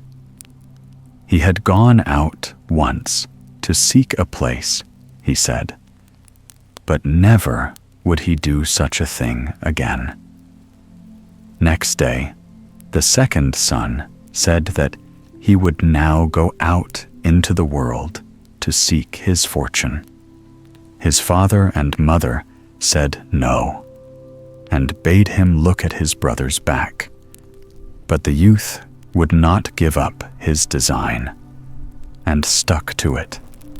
And after a long time, he got leave to go, and set forth on his way. When he had walked all day, he too came to the king's palace, and the king was standing outside on the steps, and asked where he was going. And when the youth replied that he was going about in search of a place, the king said that he might enter into his service and watch his 7 foals. Then the king promised him the same punishment and the same reward that he had promised his brother. The youth at once consented to this and entered into the king's service, for he thought he could easily watch the foals and inform the king what they ate and drank. In the gray light of dawn, the master of the horse led out the 7 foals, and off they went again over hill and dale, and off went the lad after them. But all went with him as it had gone with his brother. When he had run after the foals for a long time and was hot and tired. He passed by a cleft in the rock where an old woman was sitting, spinning with a distaff, and she called to him, come hither, my handsome son, and let me comb your hair." The youth liked the thought of this, let the foals run where they chose, and seated himself in the cleft of the rock by the side of the old hag. So there he sat with his head on her lap, taking his ease the livelong day. The foals came back in the evening, and then he too got a bit of moss and a bottle of water from the old hag, which things he was to show to the king. But when the king asked the youth, "Canst thou tell me what my 7 foals eat and drink?" And the youth showed him the bit of moss and the bottle of water, and said, "Yes, here may you behold their meat, and hear their drink." The king once more became wroth, and commanded that 3 red stripes should be cut on the lad's back, that salt should be strewn upon them, and that he should then be instantly chased back to his own home. So when the youth got home again, he too related all that had happened to him. And he too said that he had gone out in search of a place once, but that never would he do it again. On the 3rd day, Cinderlad wanted to set out. He had a fancy to try to watch the 7 foals himself, he said. The 2 others laughed at him and mocked him. "What? When all went so ill with us, do you suppose that you are going to succeed? You look like succeeding. You who have never done anything else but lie and poke about among the ashes," said they.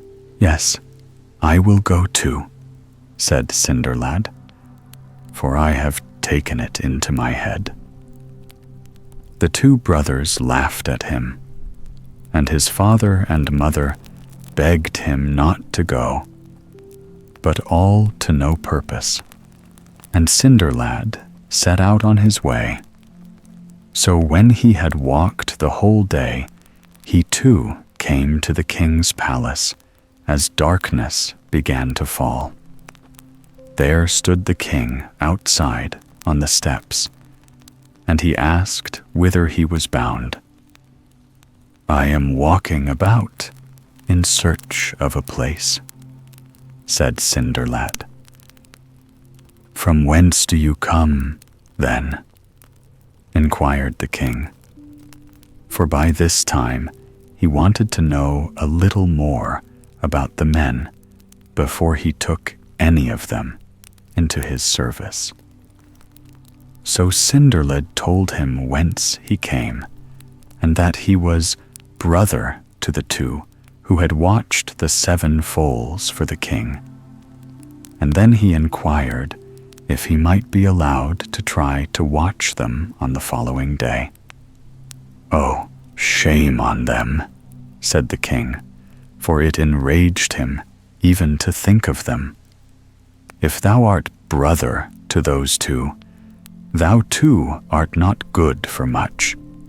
I have had enough of such fellows." "Well, but as I have come here, you might just give me leave to make the attempt," said Cinderlad. "Oh, very well.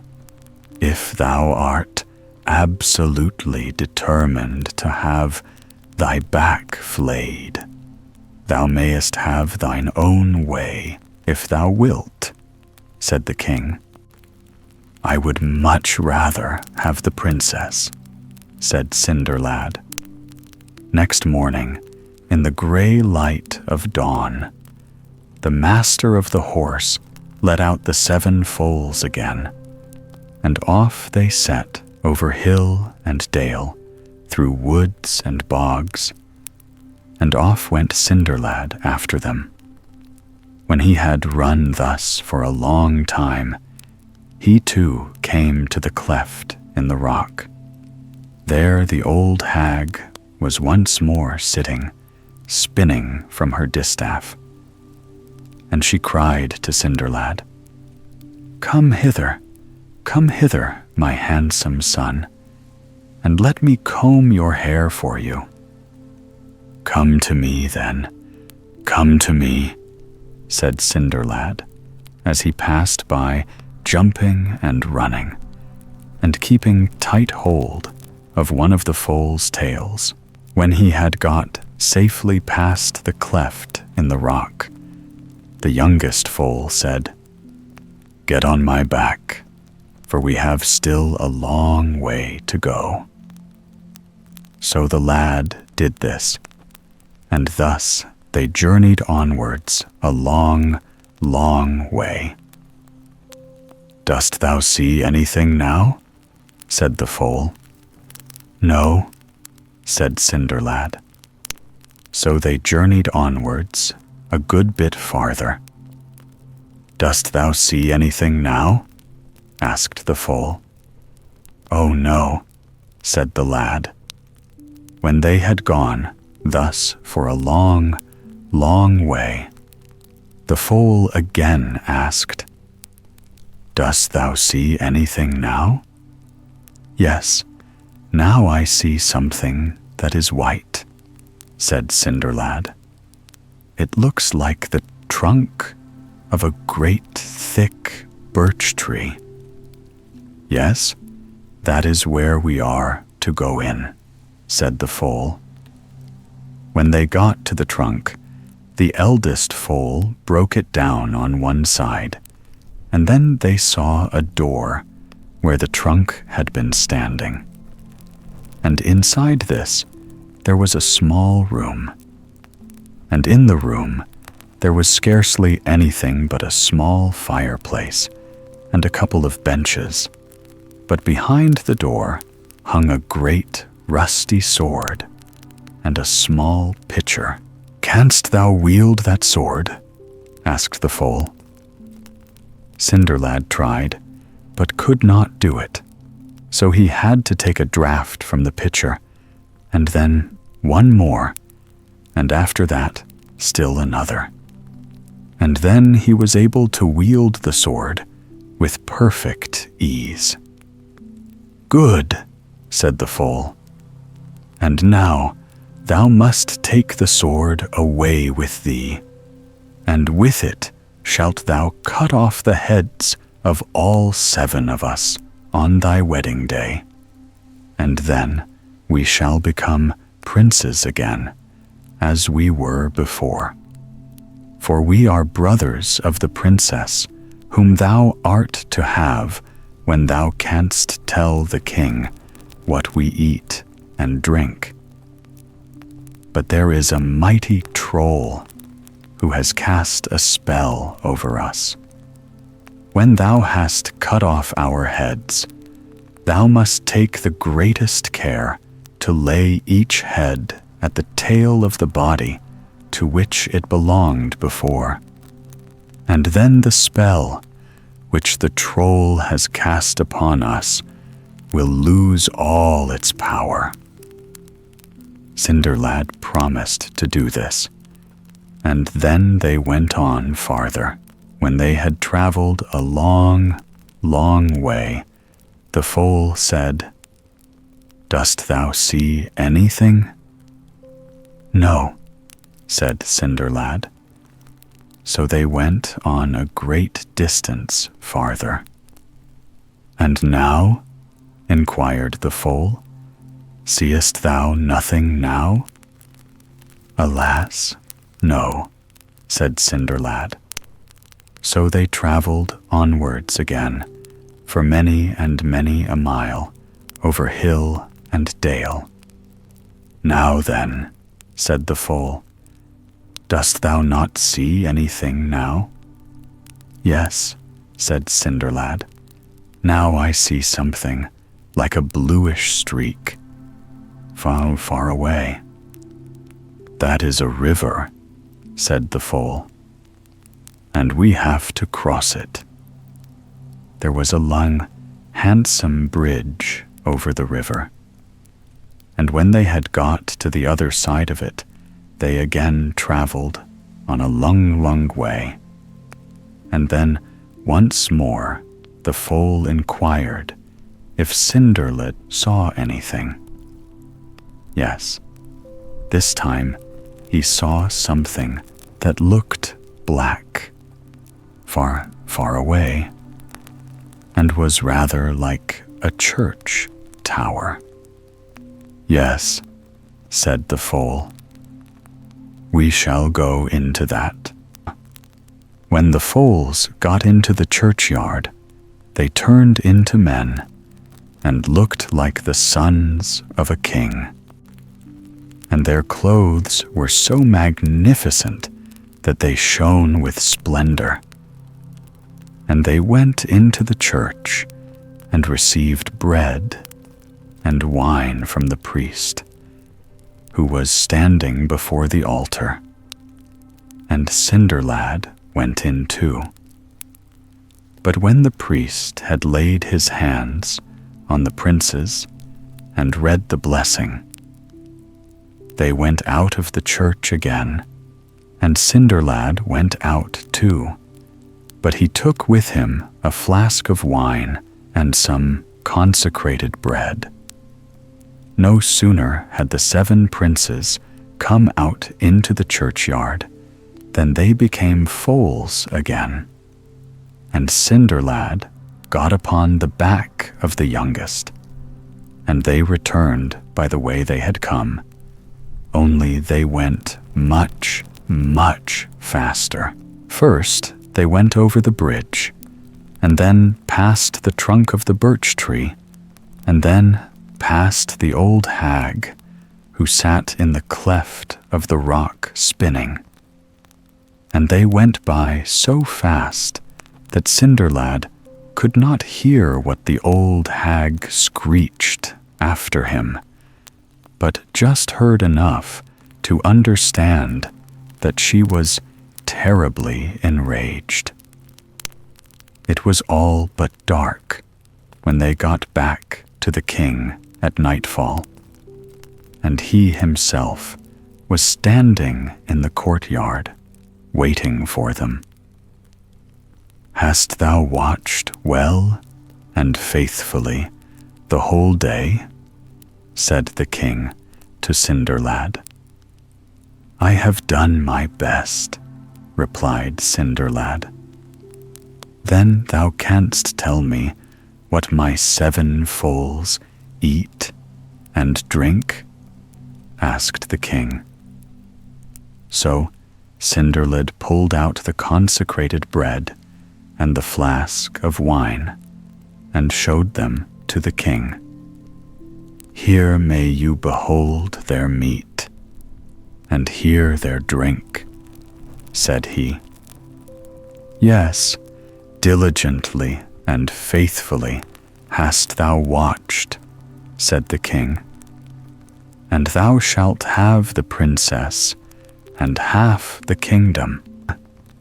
So all was made ready for the wedding, and the king said that it was to be so stately and magnificent that everyone should hear of it, and everyone inquire about it. But when they sat down to the marriage feast, the bridegroom arose and went down to the stable, for he said that he had forgotten something which he must go and look to. When he got there, he did what the foals had bidden him, and cut off the heads of all the 7, first the eldest, and then the second, and so on according to their age. And he was extremely careful to lay each head at the tail of the foal to which it had belonged. And when that was done, all the foals became princes again. When he returned to the marriage feast with the 7 princes, the king was so joyful that he both kissed Cinderlad and clapped him on the back. And his bride was still more delighted with him than she had been before. "Half my kingdom is thine already," said the king, "and the other half shall be thine after my death. For my sons can get countries and kingdoms for themselves now that they have become princes again." Therefore, as all may well believe, there was joy and merriment at that wedding.